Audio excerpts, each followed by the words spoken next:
NCERT में लिखा हुआ है मैकेनिकल प्रॉपर्टीज ऑफ सॉलिड, इसी हिसाब से सीबीएसई फॉलो हो रहा है, ठीक है। लेकिन कुछ बुक में इसका नाम रहेगा इलास्टिसिटी, कुछ बुक में नाम रहेगा इसका इलास्टिसिटी, क्योंकि सॉलिड्स में इलास्टिसिटी प्रॉपर्टी है, वही इस चैप्टर का मेन टॉपिक है, वही हमारा ये पूरा का पूरा, समझो इलास्टिसिटी पढ़ रहे हैं हम लोग, elasticity in solids.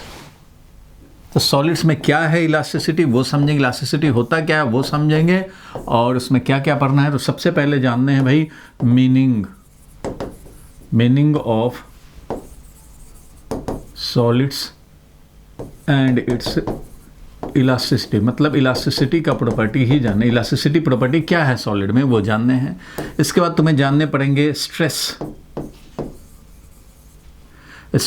And it's type, कितने टाइप के स्ट्रेस हैं, स्ट्रेस होता क्या है। फिर जानने पड़ेंगे तुम्हें स्ट्रेन एंड इट्स टाइप, ये भी जानने पड़ेंगे। 3 टाइप के हमारे स्ट्रेन भी होते हैं, 3 टाइप के स्ट्रेस भी होते हैं, वो देखेंगे। इसके बाद से रॉबर्ट हुक का एक लॉ है भाई, लॉ ऑफ इलास्टिसिटी, तो हुक्स लॉ ऑफ इलास्टिसिटी हम लोग पढ़ेंगे। हुक्स लॉ के बाद आपको एक चीज़ पढ़ना होता है स्ट्रेस स्ट्रेन कर्व, स्ट्रेस और स्ट्रेन में कर्व कैसा होगा फॉर इलास्टिक सॉलिड। जो सॉलिड्स हैं उसमें स्ट्रेस स्ट्रेन कर्व कैसा होगा, और इसी के बेसिस पे हम लोग देखते हैं भाई कि कुछ मटेरियल्स डक्टाइल मटेरियल होते हैं और कुछ मटेरियल ब्रिटल होते हैं।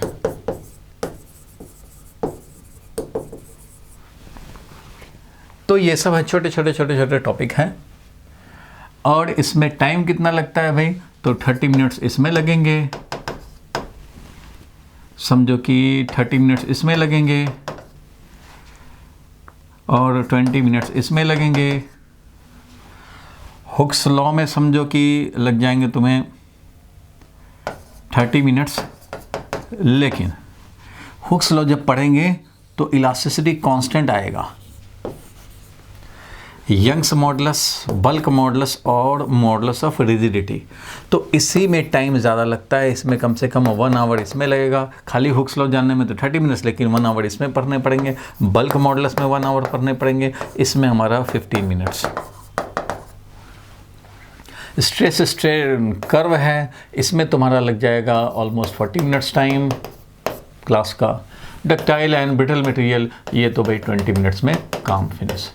इतना टाइम लगेगा, साथ साथ कुछ क्वेश्चंस भी देखते चलेंगे। वैसे बहुत ज़्यादा न्यूमेरिकल का एस्पेक्ट बनता ही नहीं है, Hooke's law and stress strain curve, Hooke's law पे ही थोड़ा सा न्यूमेरिकल बनता है, और ज़्यादा कुछ न्यूमेरिकल का इसमें स्कोप है नहीं, ये सब थ्योरेटिकल बात है, इधर न्यूमेरिकल है थोड़ा सा हुक्स लॉ में, इसलिए इसको डिस्कस करना होता है। Young's modulus, bulk modulus and modulus of rigidity, shear modulus भी बोलते हैं, इसी में थोड़ा टाइम लगता है और कहीं ज़्यादा टाइम नहीं लगने वाला।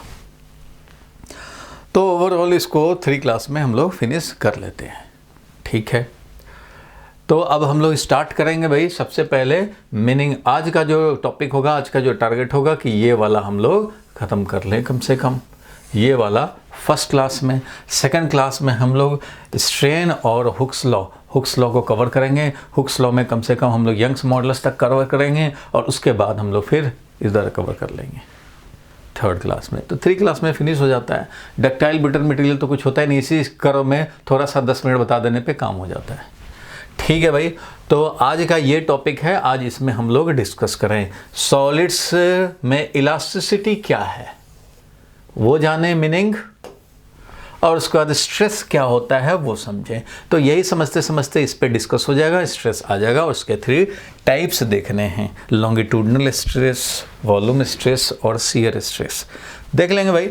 चलो आगे बढ़ाते हैं टॉपिक। ये आपने नोट कर लिया होगा या स्क्रीनशॉट ले लिया होगा। अब इसके आगे हम लोग नेक्स्ट चलते हैं मीनिंग ऑफ इलास्टिसिटी पे। तो भैया टॉपिक लिखो,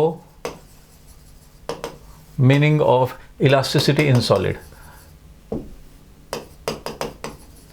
meaning of elasticity in solids.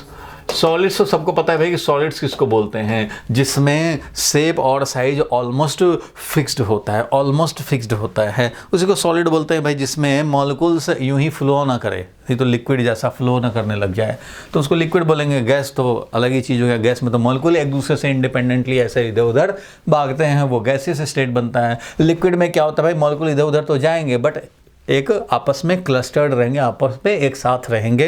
Liquid हैं, आपस में इधर उधर मूव करेंगे बट ये पूरे जो बल्क ऑफ लिक्विड है उसको छोड़ के नहीं जाएंगे, जनरली नहीं जाते हैं लिक्विड। और सॉलिड क्या है भैया, अपना मॉलिक्यूल अपने अपने जगह पे फिक्स्ड होते हैं ऑलमोस्ट। तुम उसमें फोर्स लगाओगे तो थोड़े बहुत चेंज होंगे, फिर वापस रीगेन कर लेता है। ठीक है भाई, तो meaning of elasticity and solid, तो इसको जरा समझा जाए। मीनिंग क्या है, तो भैया कोई भी सॉलिड है, कोई सॉलिड है, मान लो एक बॉल ही है, स्फेयर हो, क्रिकेट बॉल हो, तो ये इसमें बहुत सारे मॉलिक्यूल्स हैं भाई, बहुत सारे मॉलिक्यूल्स हैं और ये सॉलिड है। एज ए होल कहीं जाएगा, टेबल के नीचे चला गया, ऊपर से बॉल उठा के ऊपर रख दिया, टेबल के ऊपर चला गया तो इसके सारे मॉलिक्यूल टेबल के ऊपर चले गए भाई। तो ये आपस में मूव नहीं करेंगे। अगर ये है रेड वाला, इसको मान लो हमने रेड कर दिया, इसको ब्लैक कर दिया, तो रेड और ब्लैक हमेशा इतने ही सेपरेशन पे रह जाएंगे, हमेशा रेड और ब्लैक यहीं रहेंगे। ठीक है, जिस तरह से मान लो एक कॉस्को बॉल होता है, ये कॉस्को बॉल तुम्हारे लिए इसलिए लाया हूँ, ये बॉल है, इसमें अब ये रेड किया हुआ है यहाँ पे कलर, तो रेड यहीं रहेगा। इसके बाद ये कॉस्को लिखा हुआ है, तो भैया जो जैसे लिखा हो, जहाँ रेड जहाँ ब्लैक जहाँ जो भी है वो तो फिक्स रहेगा ना, वो तो भाग नहीं जाएगा, वो तो पूरा सॉलिड एज ए होल ऊपर जाएगा, एज ए होल नीचे आएगा। अब इस सॉलिड में अब मैं क्या करने जा रहा हूँ, डिफॉर्मेशन। इलास्टिसिटी समझने हैं तो इसमें हम लोगों को समझना पड़ेगा डिफॉर्मेशन। तो देखो भाई, जहाँ नहीं समझ में आए वहाँ उसी समय आप बोल देंगे, हम लोग उस सब टॉपिक को उसी समय रिपीट कर देंगे। ठीक है, जहाँ भी जिसको ना समझ में आए वो बोल देगा। इस सॉलिड को, इस सॉलिड जो स्फेयर की तरह है, इसको मैं दोनों तरफ से, दोनों फिंगर से, एक भाई इधर फिंगर एक इधर फिंगर, लेफ्ट और राइट में जो ये फिंगर है, इससे अगर मैं इसको प्रेस करूं, दोनों तरफ से प्रेस करूं, तो इसका शेप थोड़ा चेंज होगा भाई, थोड़ा तो शेप चेंज होगा, थोड़ा और ज़्यादा ताकत लगानी पड़ेगी मुझे लगता है। ये है थोड़ा और ऐसे करेंगे तो क्या होगा, इसका शेप चेंज होगा। फिर लेकिन जब हटाते हैं तो क्या होता है, रीगेंड हो जाता है। मतलब यही हो गया, समझो कि ये अगर हमारा बॉल है, हमने क्या किया कि इधर से फोर्स लगाया और इधर से फोर्स लगाया फिंगर से, तो हुआ क्या, हुआ ये कि इधर जो इसके कांटेक्ट के जो मॉलिक्यूल्स थे वो थोड़े थोड़े शिफ्ट हो गए, ये वाला इधर आ गया, ये वाला इधर आ गया, ये वाला इधर आ गया, ये वाला इधर आ गया, इस तरह शिफ्ट हो गए। इधर से भी जो फोर्स लगाया तो ये भी अपना शेप ऐसे कर लिया, ये वाला मॉलिक्यूल इधर शिफ्ट हो गया, ऐसे ये शिफ्ट हो गया। देख रहे हो भाई, ये ऐसे हमने फोर्स लगाया दोनों तरफ से तो ये ऐसे हो जाता है, देख रहे हो ऐसे हो जाता है। तो ये इसका शेप कैसा हो गया भाई, तो इसका शेप जो था, इस तरह का जो शेप था इसका, यहाँ पे क्या हुआ भाई, तो यहाँ पे थोड़ा सा चेंज हो गया, यहाँ पे ये शेप ऐसा बन गया, यहाँ पे ये शेप ऐसा बन गया। कब भाई, जब डिफॉर्मिंग फोर्स, इसको बोलते हैं डिफॉर्मिंग फोर्स, जो फोर्स इसमें डिफॉर्मेशन लाए। डिफॉर्मेशन का मतलब है शेप और साइज में चेंज होना, कुछ भी शेप में चेंज। ओरिजिनल तो हमारा बिल्कुल ये स्फेरिकल था, ओरिजिनल तो हमारा स्फेरिकल था, लेकिन तुमने क्या किया, यहाँ के मॉलिक्यूल को इधर डिस्प्लेस कर दिया, तो तभी तो इसका शेप ऐसे हो गया। अदरवाइज ये पूरा का पूरा स्फेयर रहता। लेकिन ये डिफॉर्मिंग फोर्स दोनों साइड से फिंगर से जब लगाए, ये डिफॉर्मिंग फोर्स लगा रहे हैं। कौन सा फोर्स भाई, तो डिफॉर्मिंग फोर्स इसको बोलते हैं। ये डिफॉर्मिंग फोर्स जब लगाते हैं तो क्या होता है, ये इस तरह से मॉलिक्यूल्स जो होंगे वो शिफ्ट करेंगे, इधर आ गए, इधर आ गए। क्यों, तुमने फोर्स लगाया भाई, धक्का मारा इसको, या वॉल के अगेंस्ट प्रेस कर दें या दोनों तरफ से फिंगर से प्रेस कर दें। तो प्रेस करने से क्या होता है, इसका शेप चेंज होता है। तो जब तक डिफॉर्मिंग फोर्स लगाए रखे हैं तब तक इसका शेप ऐसे है, चेंज्ड। और जैसे ही हटाते हैं डिफॉर्मिंग फोर्स तो ये रीगेन कर लेता है वापस। इस प्रॉपर्टी को ही इलास्टिसिटी बोलते हैं। कौन सा प्रॉपर्टी भाई, सॉलिड का वो प्रॉपर्टी जिसमें हम लोग इसको डिफॉर्मिंग फोर्स लगाएं तो ये डिफॉर्म्ड हो जाए, but after removing the deforming force it regains its original shape and size. Original shape and size को ये रीगेन कर लेता है। ये डिफॉर्मिंग फोर्स जब तक है तब तक ये डिफॉर्म्ड है, लेकिन जैसे ही डिफॉर्मिंग फोर्स हटाते हैं तो ये फिर से रीगेन कर लेता है ओरिजिनल शेप और साइज, क्योंकि यही था हमारा ओरिजिनल में तो भैया स्फेयर था, परफेक्ट स्फेयर की तरह जैसे बॉल होता है वैसे है, लेकिन डिफॉर्मिंग फोर्स जब जब लगाएंगे तब तब ये डिफॉर्म्ड होगा, और जब हटाएंगे डिफॉर्मिंग फोर्स वापस सारा का सारा original shape and size regain हो गया। ठीक है भाई, तो ये रीगेन हो गया। तो कैसे रीगेन हो गया, क्यों रीगेन हो गया? फिलहाल तो ये है कि डिफॉर्मिंग फोर्स लगाते हैं तो डिफॉर्म्ड होता है, शेप साइज में चेंज होता है, और जब डिफॉर्मिंग फोर्स हटा लेते हैं तो ये फिर से रीगेन कर लेता है अपने ओरिजिनल शेप एंड साइज को। तो सॉलिड का ये प्रॉपर्टी ही सॉलिड का इलास्टिसिटी है। इलास्टिसिटी मतलब इलास्टिक की तरह है, फोर्स लगाओगे डिफॉर्म्ड हो जाएगा, हटाओगे तो रीगेन कर लेगा। This property is present in almost all solid. किसी में कम इलास्टिसिटी होता है, किसी में ज़्यादा।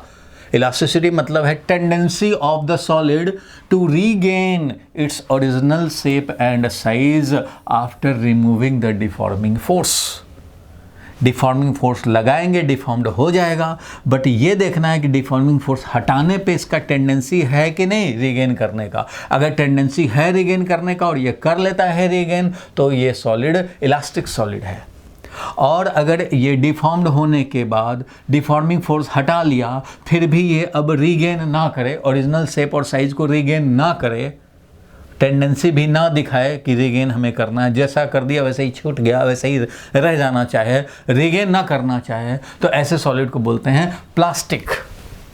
तो सॉलिड का जो बिहेवियर है वो दो तरह का बिहेवियर है, एक है इलास्टिक बिहेवियर, दूसरा क्या है भाई तो प्लास्टिक बिहेवियर, और इनके बीच बीच में होता है उसको बोलते हैं सेमी इलास्टिक।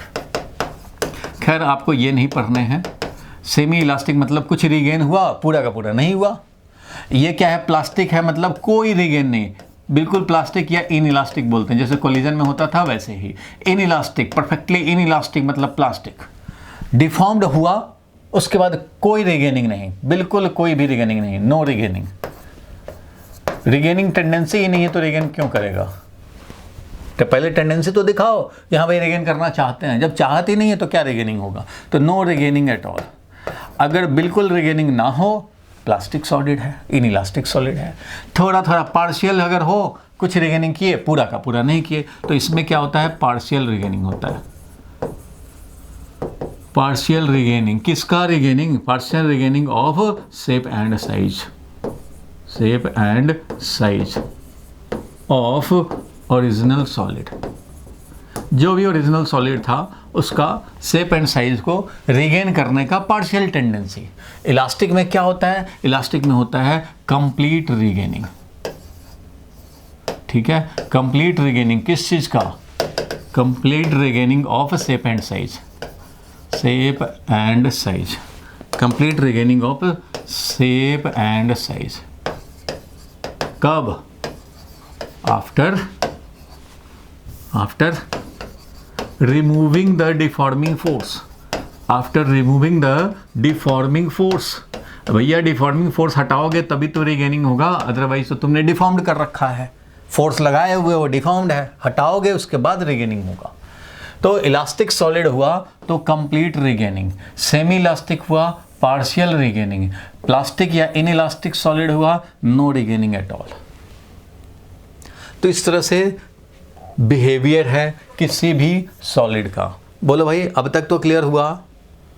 सेमी इलास्टिक का एग्जांपल क्या होगा? सेमी इलास्टिक का कोई भी एग्जांपल, जैसे रोटी बनाने के पहले जो गोला बनाते हैं उसके बाद उसका डिस्क बनाते हैं, तो वो क्या होता है ऐसे प्रेस कर दिया, उसका छोड़ दिया, ऐसे प्रेस किया ऐसे हो गया, छोड़ दिया, थोड़ा सा हुआ रीगेन उसके बाद रह गया। या उसको यूँ भी कह सकते हैं कि वो ऑलमोस्ट प्लास्टिक है।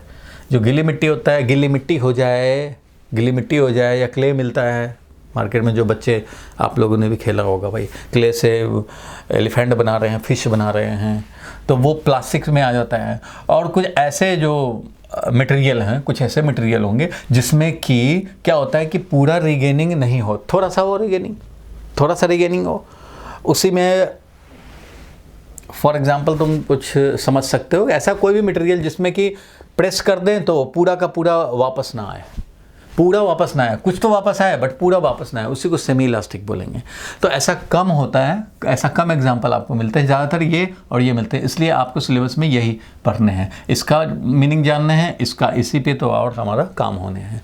सेमी इलास्टिक का मतलब है पार्शियल, मतलब रिगेनिंग हो ऐसा मटेरियल। आप सोच सकते हो कोई भी किसी और चीज़ का, मान लो ये जो बॉल है कॉस्को बॉल, ठीक है, बहुत अच्छा, कॉस्को बॉल के बदले में मैं ऐसा करूँ कि 4 पेज निकाल लूँ रजिस्टर का, 4 पेज रजिस्टर का निकाल लूँ और उसको ऐसे ऐसे करके उसका क्या करूँ, ऐसे ऐसे, जैसे ये पेपर है ये किया ऐसे, मान लो दूसरा पेपर ले लेते हैं, इसको भी कर दिया ऐसे, इसको भी ऐसे कर दिया, इस तरह से करके और मैं एक गोला जैसा बना दूँ, ठीक है भाई, गोला जैसा बना दिया, रबर बैंड भी उसमें लगा दिया चारों तरफ से, वो भी हो गया इस तरह से स्फेयर मान लो।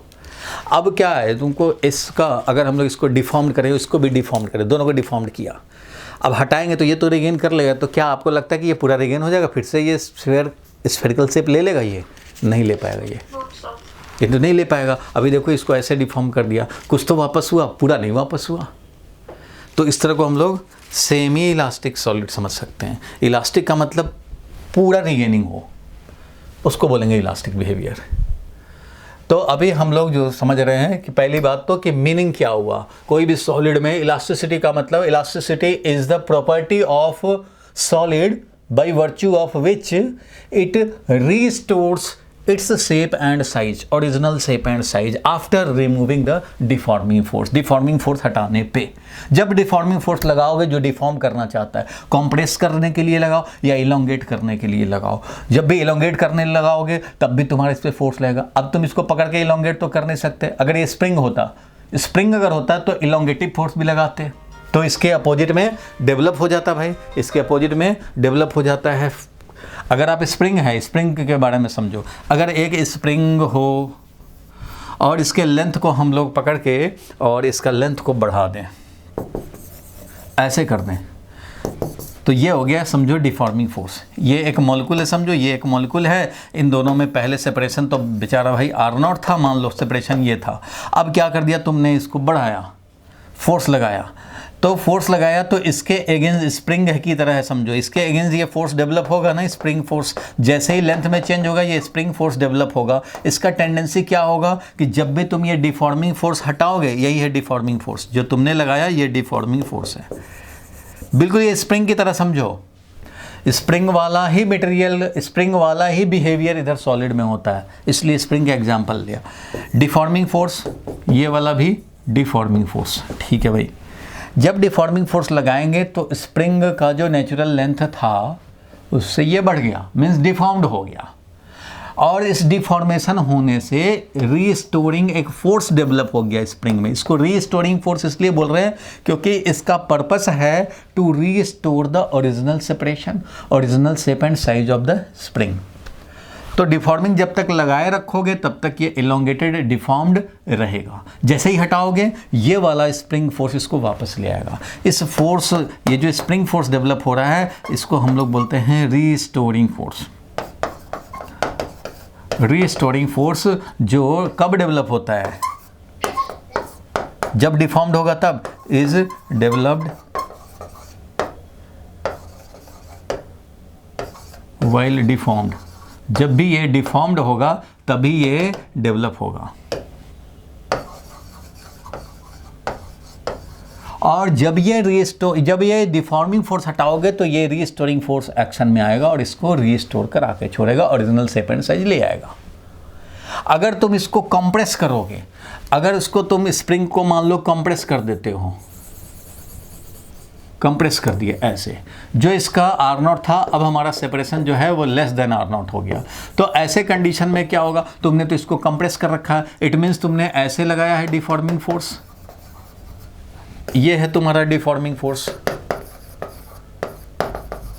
और इसके अगेंस्ट स्प्रिंग फोर्स ऐसे डेवलप होगा भाई। जब कंप्रेस होता है स्प्रिंग तो दोनों तरफ ये फोर्स लगाता है कि भैया मुझे ओरिजिनल जो है सेपरेशन उस पे आने दो, क्योंकि इस स्प्रिंग फोर्स का टेंडेंसी ही होता है टू रीस्टोर, माइनस के एक्स जो लगता है, एक्स अगर निगेटिव है तो पॉजिटिव डायरेक्शन में। कंप्रेस करोगे तो तुमने कंप्रेस किया, स्प्रिंग फोर्स इसको इलोंगेट करके वापस लाना चाहेगा उसी ओरिजिनल लेंथ पे। ये आर नॉट है और ये आर नॉट से कम हो गया है क्योंकि हमने कंप्रेस कर दिया है। तो ये वाला स्प्रिंग फोर्स जो डेवलप हो रहा है दोनों साइड से, ये जो स्प्रिंग फोर्स दोनों साइड से डेवलप हो रहा है कि भैया हमें ओरिजिनल लेंथ को ऑब्टेन करने दो, तो ये हमारा रीस्टोरिंग फोर्स है। ये रीस्टोरिंग फोर्स क्या करेगा? On removing the deforming force it will try to regain the original length of the spring. और अगर ये सॉलिड होता और इसमें ये दो मॉलिक्यूल होते तो ये दो मॉलिक्यूल को भी ओरिजिनल सेपरेशन पे लाना चाहेगा। कौन? Restoring force. कब? जब डिफॉर्मिंग फोर्स हटाएंगे तब। इस तरह से the behavior of solid, the property of solid by virtue of which any solid on removing the deforming force tries to regain the original shape and size, कोशिश करता है कि original shape and size regain कर रहे हैं। कैसे कोशिश करता है? क्योंकि इसके अंदर रीस्टोरिंग फोर्स डेवलप्ड हुआ होता है। जब भी डिफॉर्म्ड होगा तो फोर्स डेवलप होगा। तो यहाँ पे देखो, इस वाले ओरिजिनल वाले क्रिकेट बॉल में अगर बोलें, ये जो बॉल था तो हमने ऐसे डिफॉर्म्ड किया, दोनों तरफ से मैंने इधर से ऐसे फोर्स लगा, इधर से ऐसे फोर्स, डिफॉर्म्ड किया इसको। ठीक है भैया, डिफॉर्म्ड किया। तो डिफॉर्म्ड किया तो तुम रुक क्यों गए? ये दोनों क्यों नहीं ऐसे आ गया? ऐसे क्यों नहीं हो गया? नहीं हुआ। तो ऐसे अगर मान लो हमने फोर्स लगाया तो थोड़ा डिफॉर्म्ड होकर के रह गया। रुक क्यों गया? क्योंकि अंदर से फोर्स, वो स्प्रिंग की तरफ फोर्स, समझो कि ये स्प्रिंग का नेचुरल लेंथ है, हमने ऐसे डिफॉर्म्ड किया, इसका लेंथ थोड़ा कम हुआ तो इधर से फोर्स डेवलप हो गया इसकी तरह से कंप्रेस किया हमने तो फोर्स डेवलप हो गया अंदर से। आपका और क्यों नहीं डिफॉर्मेशन कर पा रहे हो? क्योंकि अंदर से इधर से 20 न्यूटन तुमने लगाया, 20 न्यूटन, ये वाला फोर्स थोड़ा सा डिफॉर्म्ड हुआ, थोड़ा सा ये डिफॉर्म्ड हुआ तो इधर से 5 न्यूटन डेवलप हुआ। फिर भी तुम्हारा 20 न्यूटन का है तो तुम और ज़्यादा डिफॉर्म किए। जब ये यहाँ आ गया तो अब ये भी 20 न्यूटन लगा रहा है, तुम भी 20 तो तुम रुक गए। भैया ये लास्ट मॉलिक्यूल का सोचो कि तुमने 20 लगाया लेकिन इधर से 5 ही है, थोड़ा डिफॉर्मेशन हुआ, 5 है तो तुम्हारा डिफॉर्मेशन ये अभी और बढ़ेगा क्योंकि अभी तुम 20 से लगा रहे हो और अंदर से 5 अगर अभी डेवलप हुआ तो तुम्हारा और अभी आएगा। अब 20 हो चुका है इसलिए तुम्हारा भी 20, उधर भी 20, फर्दर नहीं जा रहे हो। अब तुम जब ये 20 हटाओगे तो ये जो 20 डेवलप हुआ यही इसको वापस लाएगा। तो अंदर से जब डेवलप होता है ये जो फोर्स, उसको रीस्टोरिंग फोर्स बोलते हैं। सॉलिड में भी क्या होता है, अब वापस आए यहाँ पे, जैसे ही तुम ये फोर्स लगाते हो तुम तो इस मॉलिक्यूल को बोलते हो कि भैया यहाँ से और अंदर जाओ, यहाँ से बोलते हो इसको कि तुम भाई अंदर जाओ, डिफॉर्म्ड हो, तुम तो यही बोलते हो इसको। तो ये बेचारा ऐसे शिफ्ट किया, ये ऐसे शिफ्ट किया, ये ऐसे शिफ्ट किया, ठीक है भैया, तो इसका शेप बन गया ऐसे, ये बेचारा। और यहाँ का मॉलिक्यूल जो था, सोचो यहाँ वाला जो मॉलिक्यूल था, इस तरह से मॉलिक्यूल्स थे, इसका तो अब सेपरेशन, जो पहले इसका इससे इतना बड़ा सेपरेशन था, अब उसका सेपरेशन, क्योंकि ये वाला मॉलिक्यूल जो यहाँ वाला मॉलिक्यूल था वो यहाँ आ गया, यहाँ वाला मॉलिक्यूल यहाँ आ गया, तो अब तो इसका सेपरेशन कम हो गया। तो ये समझो स्प्रिंग की तरह ये धक्का मारेगा, इधर से बोलेगा कि भैया जाओ अपने जगह पे। ये वाला मॉलिक्यूल भी चिल्लाएंगे क्योंकि इस मॉलिक्यूल से पहले सेपरेशन इसका ज़्यादा था, अब सेपरेशन हो गया कम। यहाँ वाला मॉलिक्यूल जो इससे पहले इतने सेपरेशन पे था, समझो कि ये दो स्प्रिंग लगे हुए थे L0 लेंथ के, अब ये आगे शिफ्ट हो गया तो इससे सेपरेशन बहुत कम हो गया, तो ये भी फोर्स लगाएगा। इधर के जितने मॉलिक्यूल्स हैं इन सब से सेपरेशन अब इनके कम हो गए, तो अब ये सारे मॉलिक्यूल चाहेंगे कि तुम अपने जगह पे जाओ भाई, अपने लोकेशन पे जाओ।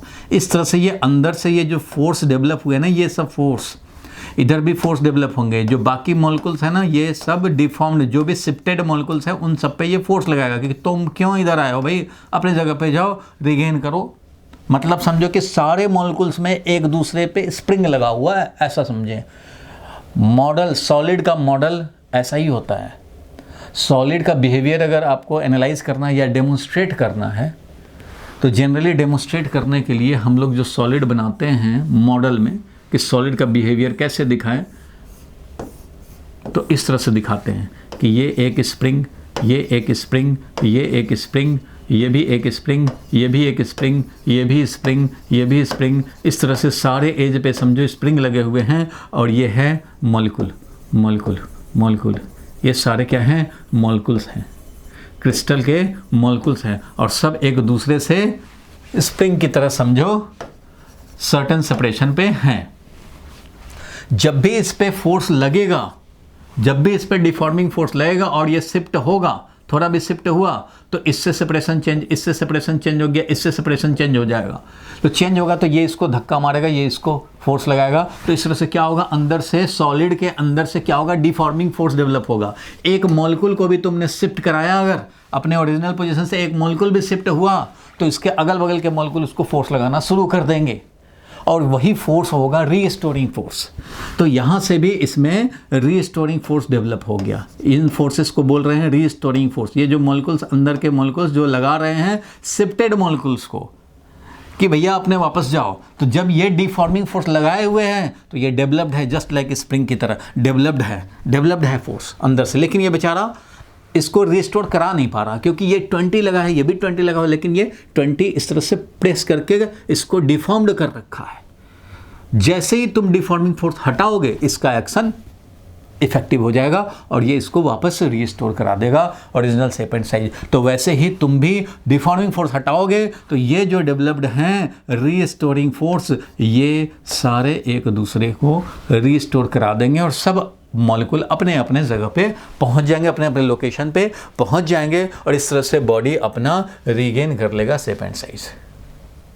तो ये जो डिफॉर्मिंग फोर्स के अगेंस्ट रीस्टोरिंग फोर्स डेवलप हुआ, ये वाले को बोल रहे हैं रीस्टोरिंग फोर्स। ध्यान देना, रीस्टोरिंग फोर्स का काम क्या होता है, ये जब डिफॉर्म्ड है उस समय सॉलिड में, ये डिफॉर्म्ड सॉलिड में रिस्टोरिंग फोर्स अंदर से डेवलप्ड होता है, जिसका पर्पस क्या होता है, इसका पर्पस होता है कि जैसे ही डिफॉर्मिंग फोर्स हटे ये इसको वापस रीगेनिंग करा दे। तो ऐसा रीस्टोरिंग फोर्स, ध्यान देना, ऐसा restoring force per unit deformed area, ये इतने डिफॉर्म्ड एरिया में डेवलप हुआ, ये इतने डिफॉर्म्ड एरिया में ये फोर्स डेवलप हुआ। मान लो 100 न्यूटन डेवलप हुआ, डिफॉर्म्ड एरिया है 2 मीटर स्क्वायर, तो deformed restoring force developed per unit deformed area, इसी को बोलते हैं हम लोग स्ट्रेस, इसको बोलते हैं stress.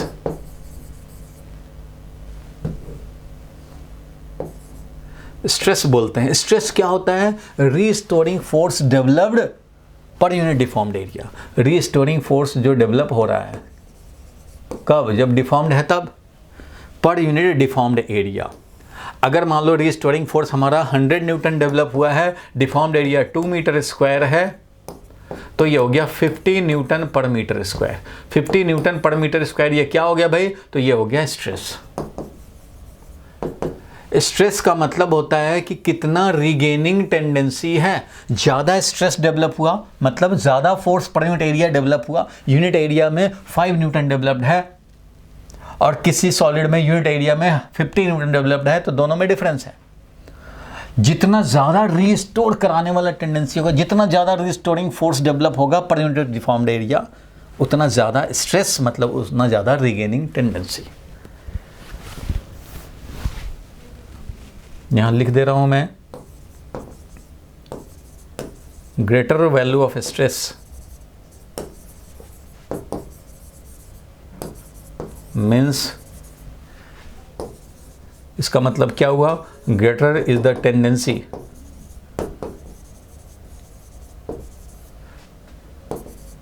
To regain its original shape and size.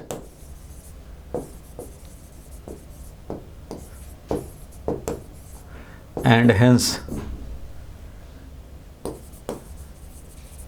greater will be its elasticity।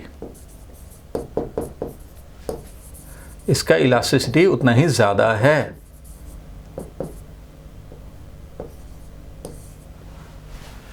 मतलब फिर से समझें, सबसे पहली बात मैंने क्या बताया भाई कि इलास्टिसिटी होता क्या है। इलास्टिसिटी होता है किसी भी सॉलिड में जब भी डिफॉर्म्ड करें हम लोग तो डिफॉर्मिंग फोर्स हटाने के बाद रीगेनिंग टेंडेंसी अगर है वो इलास्टिक है। मैं लिख भी दूंगा अलग से, the property of a solid by virtue of which it regains its original shape and size after removing the deforming force. is known as elasticity. Is known as elasticity. Some solids are more elastic, some solids are less elastic. कौन बताएगा कौन कितना elastic, वो आगे हम लोग पढ़ेंगे. Elasticity constant बताएगा. वो क्या होता है इलास्टिसिटी कांस्टेंट, हुक्स लॉ में जानेंगे. फिलहाल ये है कि एक ऐसा प्रॉपर्टी जो कि हर सॉलिड में होता है, रीगेन करने का टेंडेंसी. किसी में ज़्यादा रीगेन करने का टेंडेंसी होता है, किसी में कम रीगेन करने का टेंडेंसी होता है. जिसमें ज़्यादा रीगेन करने का टेंडेंसी होगा वो ज़्यादा इलास्टिक होगा. अब तुम सोचो, इस चीज़ को मैं और क्लियर कर दूं. ये कॉस्को बॉल था, इसके बदले में मैं स्टील बॉल लूं. कॉस्को बॉल के बदले में स्टील का बॉल लाए, स्टील का स्फेयर लाए. उसमें भी फोर्स लगाते हैं इस तरह से, जैसे कॉस्को बॉल में लगाया वैसे ही उसमें भी फोर्स लगाए. तुम्हें क्या लगता है जितना इसमें डिफॉर्म्ड हुआ कि उतना स्टील में भी डिफॉर्म्ड हो जाएगा? उतना स्टील में तो नहीं डिफॉर्म्ड होगा. तुमने 20 न्यूटन यहाँ लगाया, तुमने 20 न्यूटन स्टील वाले में भी लगाया. स्टील वाले का क्या होगा? स्टील वाले का ये होगा.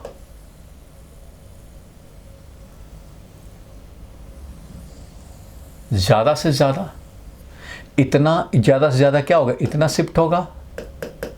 इधर हमारा ज़्यादा शिफ्ट हुआ था, इधर क्या होगा? बहुत कम शिफ्ट होगा. और इतना भी शिफ्ट नहीं होगा. आपको लग रहा होगा सर इतना क्यों शिफ्ट दिखा रहे हैं, स्टील में तो कुछ होगा ही नहीं. तो पहली बात ये समझो, चाहे वो दुनिया में कितना भी स्टील, डायमंड, जो आपको लेना है, गोल्ड, जो आयरन, जो समझना है समझ लो, हर सॉलिड डिफॉर्म्ड होता है. हर सॉलिड डिफॉर्म्ड होता है. स्टील की बात करें, स्टील में हमने ऐसे फोर्स लगाया, दोनों तरफ से फोर्स लगाया, इसको डिफॉर्म करने के लिए दोनों तरफ से फोर्स लगाया. 20 न्यूटन लगाया भैया. 20 न्यूटन लगाया. 20 न्यूटन लगाने पे आप इसको डिफॉर्म कर नहीं पाए. ये बात आप समझते हो कि डिफॉर्म कर नहीं पाए क्योंकि स्टील का बॉल था. तो ये 20 न्यूटन जो लास्ट मॉलिक्यूल पे लगाए हैं, तो ये आगे क्यों नहीं जा रहा? इधर से भी 20, इधर से भी 20 लगाया मॉलिक्यूल पे, तो ये आगे क्यों नहीं गया स्टील के बॉल में? आखिर में इस मॉलिक्यूल को सिस्टम बनाओ तो इस मॉलिक्यूल पे 20 न्यूटन लग रहे हैं फोर्स, आगे क्यों नहीं बढ़ा पा रहा? इसलिए नहीं बढ़ा पा रहा कि इधर से भी 20 डेवलप्ड हो गया. इधर से भी 20 डेवलप्ड हो गया, तभी आप मॉलिक्यूल को आगे नहीं डिस्प्लेस कर पा रहे हो. स्प्रिंग में है, स्प्रिंग में मान लो ये था स्प्रिंग, पेन का स्प्रिंग, थोड़ा 20 न्यूटन फोर्स लगाया तुमने, ये वाला जो था 20 न्यूटन फोर्स लगाया, डिफॉर्म्ड कर दिया. अच्छा भाई, ये पेन वाला स्प्रिंग था. क्या तुम्हें लगता है कि ट्रक में से सॉकर निकालेंगे, ट्रक का इतना ही लेंथ का, और उसको भी 20 न्यूटन लगाएंगे तो क्या उतना कंप्रेस कर लेंगे जितना ये पेन वाले स्प्रिंग में कर लेते हो 20 न्यूटन लगा के? वो तो नहीं कर पाएंगे. ये तो ट्रक वाला को तो लगेगा ही नहीं कि 20 न्यूटन से कुछ होगा भी, कुछ डिफॉर्म भी होगा. फिर भी स्टील वाला जैसे है वैसे ही समझो ट्रक का है, बहुत ज़्यादा इसका स्प्रिंग कांस्टेंट है, मान लो 5 × 10⁵ न्यूटन पर मीटर ऐसे है. और इसका तो भाई 500 है, इसका हमारा 5 × 10⁵ है. तो यही समझो, स्प्रिंग की तरह ही समझो. इसमें हमने फोर्स लगाया, इसमें डिफॉर्म नहीं कर पाए, इसको चेंज इन लेंथ नहीं कर पाए ऑलमोस्ट. लेकिन आप बताओ कि ये जो फोर्स लगाया 20 न्यूटन, तो ये आगे क्यों नहीं बढ़ा पाया? ये जो इधर से 20 न्यूटन लगाया तो क्यों नहीं बढ़ा पाया? क्योंकि इधर से 20 लग गया, इधर से भी 20 लग गया, तभी नहीं बढ़ा पा रहे. इसमें क्या हुआ था, 20 लगाए थे तो यहाँ पे थोड़ा सा डिस्प्लेस हुआ था, तो 5 ही डेवलप हुआ था, इसलिए तुम इसको और कंप्रेस कर पाए. अब 10 डेवलप हुआ तो और कंप्रेस, अब 20 हो गया तो तुम्हारा भी 20, इधर से भी 20, तो अब फर्दर ये डिस्प्लेस नहीं होता था. तो जो काम इतना डिस्प्लेस करने के बाद ये 20 न्यूटन डेवलप किया, स्टील में इसका 1000 टाइम्स कम, इतना छोटा सा भी डिस्प्लेसमेंट होगा तभी डेवलप हो जाएगा ये 20 न्यूटन. तुम लास्ट मॉलिक्यूल पे 20 न्यूटन लगा के आगे डिस्प्लेस ऑलमोस्ट बहुत ही कम हो रहा है, लेकिन हो रहा है बिना ये लास्ट मॉलिक्यूल जिस पे तुमने फोर्स लगाया, बिना वो डिस्प्लेस हुए तो ये 20 न्यूटन डेवलप नहीं हो सकता. मॉलिक्यूल में जो भी सेपरेशन था, 2 मॉलिक्यूल्स कंसीडर करो, जो भी सेपरेशन था, इसको सपने थोड़ी आएंगे इस मॉलिक्यूल पे 20 न्यूटन लगाने का, नहीं आएंगे. इस पे 20 न्यूटन लगाया और ये थोड़ा सा आगे बढ़ा, तभी इसने फोर्स लगाया 20 न्यूटन, और इसको आगे फर्दर आगे नहीं जाने दिया. लेकिन थोड़ा सा तो हुआ, बिना थोड़ा डिस्प्लेस हुए ये फोर्स लगाएगा ही नहीं.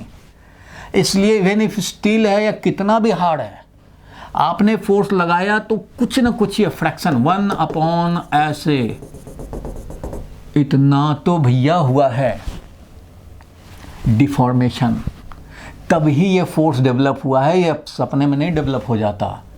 जब आप फोर्स लगाएंगे और फ्रैक्शन ऑफ सेकेंड, बिल्कुल फ्रैक्शन ऑफ माइक्रो, समझो नैनोमीटर, नैनो सेंटीमीटर, थोड़ा सा एकदम हुआ है तभी ये डेवलप हुआ है, और ये फर्दर डेवलप, फिर फर्दर डिफॉर्मेशन नहीं होने दिया। तो वो थोड़ा डेवलप तब ही होगा जब ये डिस्प्लेस होगा। इसलिए स्टील है या डायमंड है या कुछ भी हो, फोर्स लगाओगे तो डिस्प्लेसमेंट होगा। वो डिस्प्लेसमेंट इतना कम होगा कि वो आप आंख से नहीं देख सकते, आपका कोई डिवाइस उसको मेजर नहीं कर पाएगा, बट होगा ज़रूर। अगर नहीं होता तो ये 20 न्यूटन क्यों डेवलप होगा, पर क्यों नहीं आगे बढ़ेगा? अगर ये डेवलप नहीं होगा तो ये आगे बढ़ना चाहिए। ये डेवलप हुआ है, आगे नहीं बढ़ रहा है, इसका मतलब डेवलप हुआ है। हुआ क्यों? डिफॉर्मेशन हुआ, तभी हुआ, तभी रिस्टोरिंग फोर्स डेवलप हुआ। तो स्टील में क्या है कि छोटा सा डिस्प्लेसमेंट के लिए भी बहुत ज़्यादा फोर्स चाहिए, बहुत ज़्यादा वो डेवलप होता है, इसलिए वो ज़्यादा इलास्टिक है। छोटा सा डिफॉर्मेशन करोगे, छोटा सा डिफॉर्म्ड एरिया बनेगा तो उसमें हज़ारों न्यूटन के डेवलप हो जाएंगे रिस्टोरिंग फोर्स स्टील में। इसलिए बोला जाता है कि steel is more elastic than this rubber. Question भी आता है, अगर मैं डिफॉर्म्ड एरिया इक्वल करूं, कॉस्को बॉल में भी इतना ही डिफॉर्मेशन करूं, उतना ही स्टील में करूं, तो कॉस्को बॉल में अगर हमारा रिस्टोरिंग फोर्स अगर मान लो 500 न्यूटन डेवलप होता है, तो स्टील में 5 × 10⁵ 500 न्यूटन डेवलप हो जाएगा। मीन्स बहुत ज़्यादा वहाँ पे स्ट्रेस डेवलप होगा, रिस्टोरिंग फोर्स डेवलप होगा। तो स्टील में ज़्यादा रिस्टोरिंग फोर्स उतने ही डिफॉर्म्ड एरिया के लिए, और रबर में कम डिफॉर्मिंग फोर्स, कम रिस्टोरिंग फोर्स डेवलप होगा, तो कम होगा इलास्टिसिटी, ये स्ट्रेस का वैल्यू बहुत कम डेवलप होगा रबर में, स्टील में बहुत ज़्यादा डेवलप होगा। फॉर सेम डिफॉर्मेशन के लिए स्टील में बहुत ज़्यादा होगा स्ट्रेस डेवलप, इसलिए बोलेंगे steel is more elastic than rubber. अभी खैर कंपेयर करने की बात नहीं है, और अभी हम लोग मैथमेटिकली भी नहीं देख रहे हैं। जब तक हुक्स लॉ नहीं पढ़ेंगे तब तक इसका पूरा मैथमेटिकल हम लोग मैग्नीट्यूड वाइज रिप्रेजेंट नहीं कर पाएंगे। अभी क्वालिटेटिव बात हो रही है, अभी बस ओवरऑल बात हो रही है कि कोई कितना भी परफेक्ट सॉलिड हो, दैट कैन बी डिफॉर्म्ड। वो डिफॉर्मेशन इतना कम होगा कि पता नहीं लगेगा, इसलिए आप बोलेंगे स्टील का तो डिफॉर्मेशन होगा ही नहीं। भैया हुआ तो है, फोर्स लगाओगे तो हुआ तो है, लेकिन तुम्हें पता नहीं चलेगा। ठीक है, तो आपको मीनिंग तो समझ में आया। उसको ज़्यादा इलास्टिक सॉलिड बोलेंगे, उसको ज़्यादा इलास्टिक सॉलिड बोलेंगे। अब यही स्टील का है, बहुत ज़्यादा इलास्टिक, हमने फोर्स लगाया। अब देखो यहाँ पे मान लो हमने ऐसे 1 न्यूटन लगाया तो कुछ भी डिफॉर्मेशन नहीं हुआ, यही स्टील वाला बात हो गया। और इस पर बहुत ज़्यादा फोर्स लगाएंगे तो ये होगा। समझ गए बात? स्टील का बॉल वैसा ही है जैसा कि अभी मैं इसमें 0.1 न्यूटन लगाऊं, और इसमें 1000 न्यूटन लगाएंगे तो यह ऐसे हो जाएगा, या 500 न्यूटन लगाएंगे तो ऐसे आ जाएगा। लेकिन स्टील में 500 लगाने पे वो ऐसा रहेगा, कुछ तो डिफॉर्मेशन हुआ है। तो डिफॉर्मेशन ज़रूर होगा, और यही बिहेवियर को हम लोग इलास्टिक बिहेवियर बोलते हैं। वाइल डिफॉर्म्ड, जब डिफॉर्म्ड हुआ होता है, देन द अदर मॉलिक्यूल्स जिससे भी सेपरेशन इनके चेंज हुए हैं वो इस पे फोर्स लगाएंगे। The force is restoring in nature, hence it is known as restoring force. So whenever some solid is deformed, जब भी कोई सॉलिड डिफॉर्म्ड होगा तो रीस्टोरिंग फोर्स डेवलप होंगे इनसाइड द डिफॉर्म्ड बॉडी, और वो उन सारे डिफॉर्म्ड एरिया पे लगेंगे इसको वापस ले जाने के लिए। और जैसे डिफॉर्मिंग फोर्स हटाओगे, ये रीस्टोरिंग फोर्स एक्शन में आएगा और बॉडी को रीस्टोर करा देगा। पूरा रीस्टोर करा दिया, ओरिजिनल शेप एंड साइज को गेन करा दिया, तो वो है परफेक्टली इलास्टिक सॉलिड। बिल्कुल रीगेन नहीं कराया गीली मिट्टी आटे की तरह, तो वो परफेक्टली इन इलास्टिक या बोले प्लास्टिक सॉलिड है। वो सॉलिड प्लास्टिक है।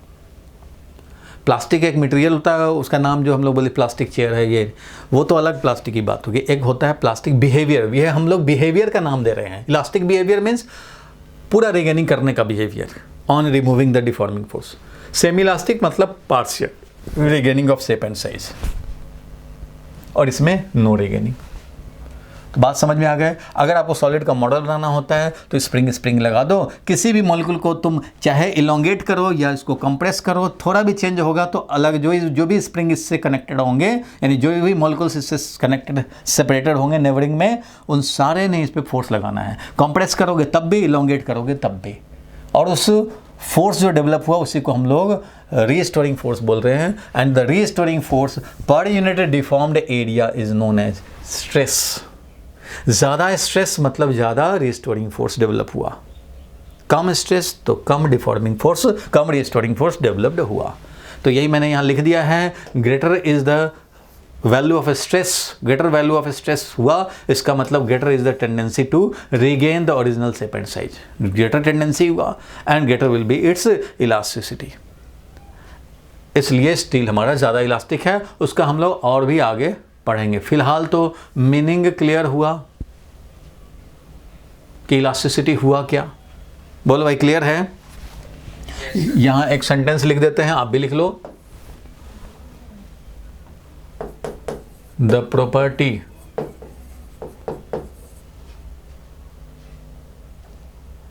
Of solid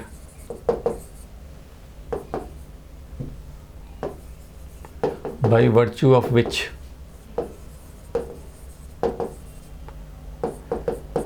it tries to regain its original shape and size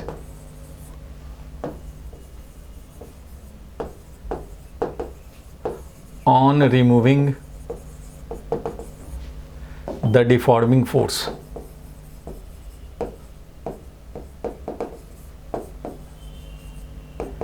is called elasticity.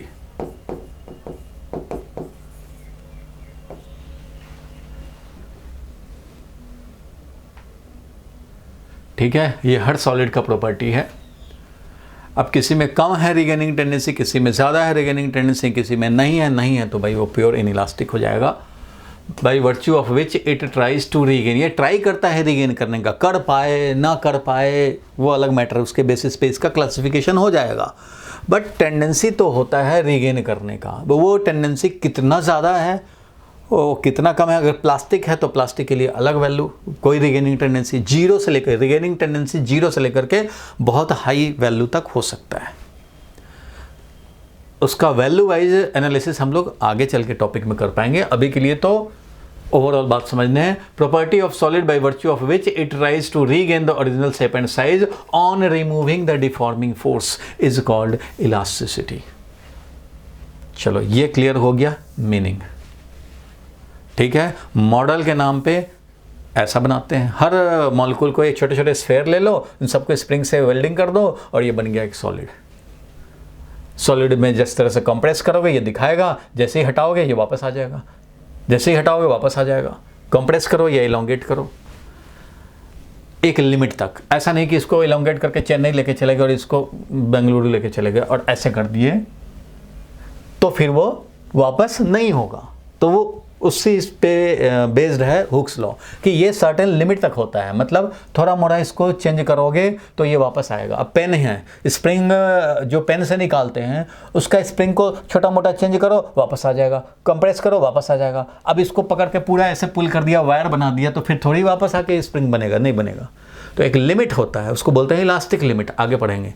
Elastic limit के अंदर रह करके, elastic limit, with in elastic limit अगर हम लोग छोटे मोटे इसमें चेंजेस करें, डिफॉर्मेशन करें, तो उस कंडीशन में ये रीगेनिंग अपना दिखाएगा। रीगेनिंग करने वाला सॉलिड होगा तो रीगेनिंग कर लेगा, नहीं करने वाला सॉलिड होगा, प्लास्टिक होगा तो नहीं करेगा। तो जो भी हम लोग बात करेंगे इलास्टिसिटी का, with in certain limit called elastic limit. तो सर्टेन लिमिट के अंदर अगर इसमें डिफॉर्मेशन प्रेस हो रहा है, डिफॉर्मेशन कर रहे हों, तो जब भी डिफॉर्मिंग फोर्स हटाएंगे तो ये रीगेनिंग करने का टेंडेंसी दिखाएगा। कम दिखाए ज़्यादा दिखाए, दैट डिपेंड्स ऑन कि कितना वो इलास्टिक है। बट ये प्रॉपर्टी है, this property is known as elasticity. ठीक है भाई, तो ये मीनिंग समझ गए इलास्टिसिटी का। अब हम लोग इससे रिलेटेड बात समझ गए स्ट्रेस। तो अब स्ट्रेस क्या है, उसका क्या टाइप है वो देखना होगा। तो अब मैं टॉपिक स्विच करने जा रहा हूँ स्ट्रेस पे।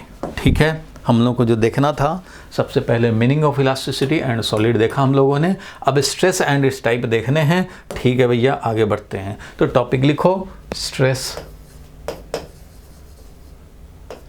और ये कहाँ होगा? इन ए डिफॉर्म्ड सॉलिड। जो बॉडी डिफॉर्म्ड नहीं है उसमें कोई स्ट्रेस नहीं है। इन ए डिफॉर्म्ड सॉलिड। स्ट्रेस का मतलब क्या होता है? स्ट्रेस का मतलब है रीस्टोरिंग फोर्स। भैया तो डिफॉर्म करोगे तब तो रीस्टोर करने वाला टेंडेंसी डेवलप होगा, तो रीस्टोरिंग फोर्स।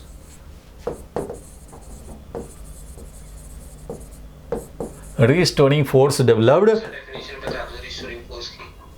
रिस्टोरिंग फोर्स नाम ही बता रहा है, रीस्टोर कराने वाला, रीस्टोर हमें वापस चाहिए। अच्छा चलो एग्जांपल से बताता हूं तुम्हें इसका मीनिंग। मान लो रमेश, सुरेश, नोबिता और जियान सब जो है ना जूस के दुकान पे जूस पी रहे हैं। ठीक है भाई, अब इधर से कोई गया कि बड़ा अच्छे से तुम लोग जूस पी रहे हो भाई। क्या किया? चारों को बोला कि लाइन में खड़े हो जाओ। तो चारों जूस पीते हुए लाइन में खड़ा हो गया। उसके बाद इसने क्या किया? चारों को इक्वल मैग्नीट्यूड का थप्पड़ लगाया, धड़ाधड़, चटाक चटाक चटाक चटाक, चारों पे लगाया। ठीक है, मतलब चारों समझो सॉलिड थे और उस पर डिफॉर्मिंग फोर्स लगा इक्वल वैल्यू के। अब उसमें क्या हुआ? कोई तो अपना वहीं पे बैठ गया और बैठा ही रह गया, होश में है लेकिन बैठा हुआ है। वो प्लास्टिक है, मतलब रिगेन उसका इज्जत सरेआम चला गया, बेचारे का इज्जत चला गया, लेकिन वो बैठा ही रहा, कोई रिगेनिंग टेंडेंसी नहीं, प्लास्टिक है। किसी ने क्या किया? वो भी अपना हाथ ऐसे ऐसे करके, भाई देख लेंगे, तुमने हाथ उठाया तो मैं तुम्हें छोड़ूंगा थोड़े ही, तो भाई वो लग गया। उसका क्या है कि उसको डिफॉर्मेशन जो हुआ, उसके इज्जत में जो भी डिफॉर्मेशन हुआ, उसके चार दोस्त भी देख रहे थे, जो भी डिफॉर्मेशन हुआ उसको रीगेन करने का टेंडेंसी दिखाया। मैं भी रीगेन करूँगा भाई, मैं भी तुम्हें पीटूंगा।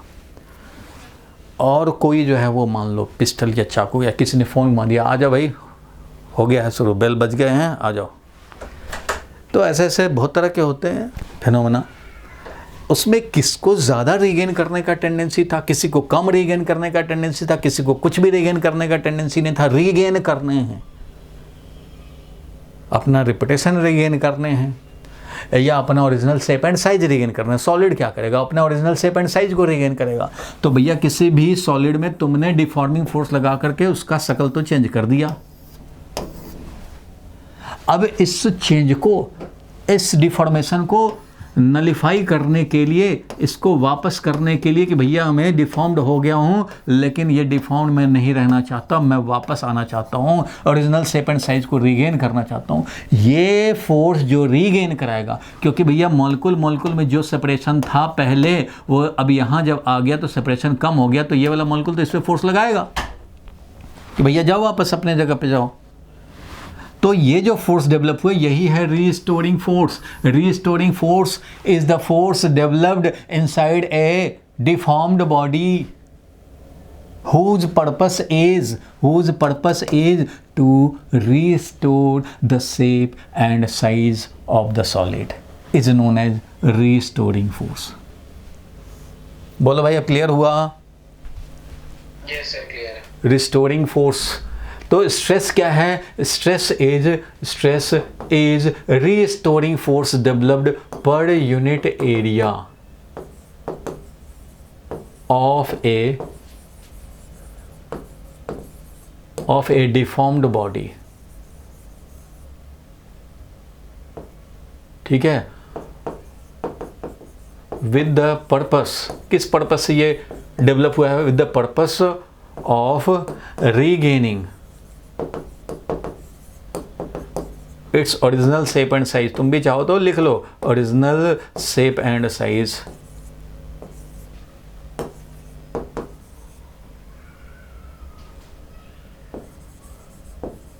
After removal of deforming force, क्योंकि जब तक डिफॉर्मिंग फोर्स है वो तो होने नहीं देगा regaining. After removal of deforming force.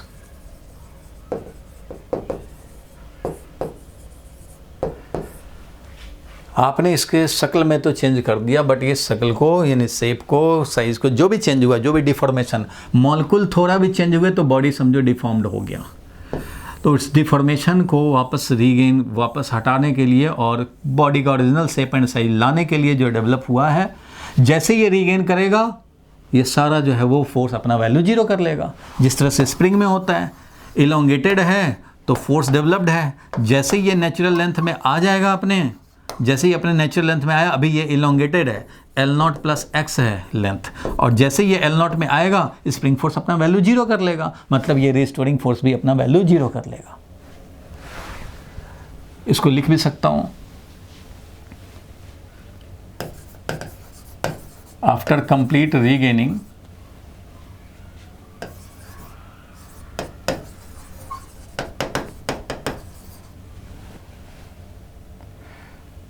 Complete regaining हो चाहे ना हो, रीगेनिंग लिख देता हूँ। आफ्टर रीगेनिंग, कंप्लीट हो या पार्शियल हो, जिसको जितना होना है, after regaining the restoring force decreases it's value, अपना वैल्यू डिक्रीज करा के जीरो कर लेता है, क्योंकि रिस्टोरिंग फोर्स अब अपना वैल्यू जीरो कर लेगा। And hence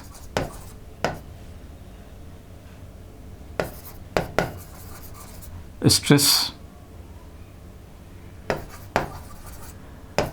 now becomes zero. अब कोई स्ट्रेस है ही नहीं, स्ट्रेस तभी होगा जब डिफॉर्म्ड होगा। स्ट्रेस का मतलब है restoring force per unit area,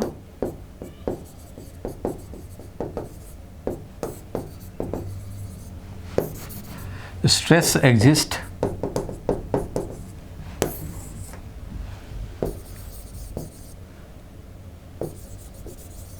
when body is deformed.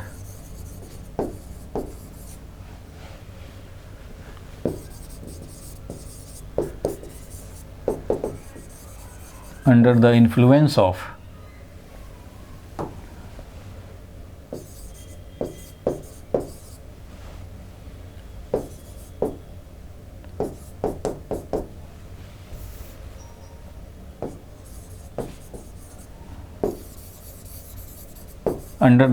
of external deforming force.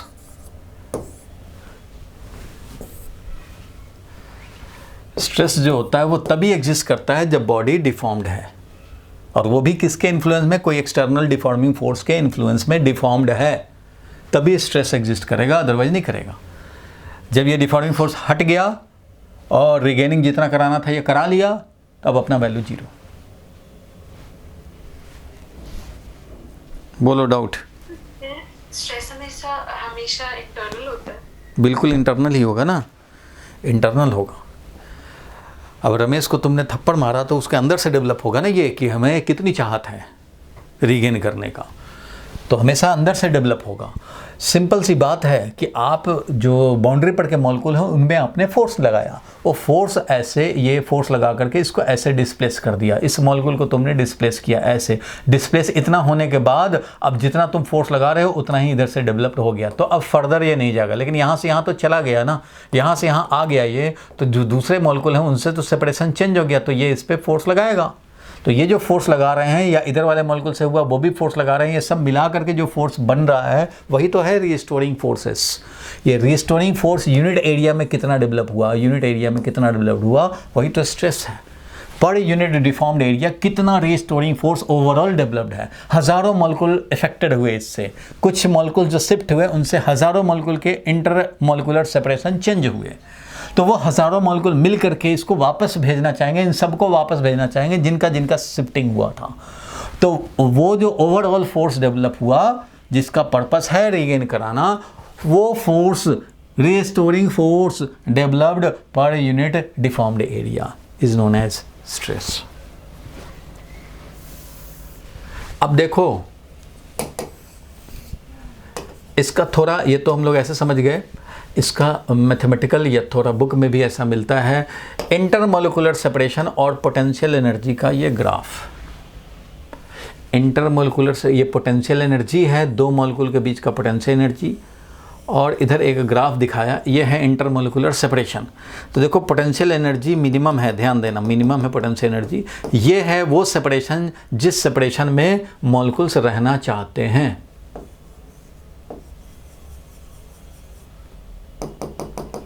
थोड़ा पेशेंस रखेंगे, अभी मैं समझा रहा हूँ।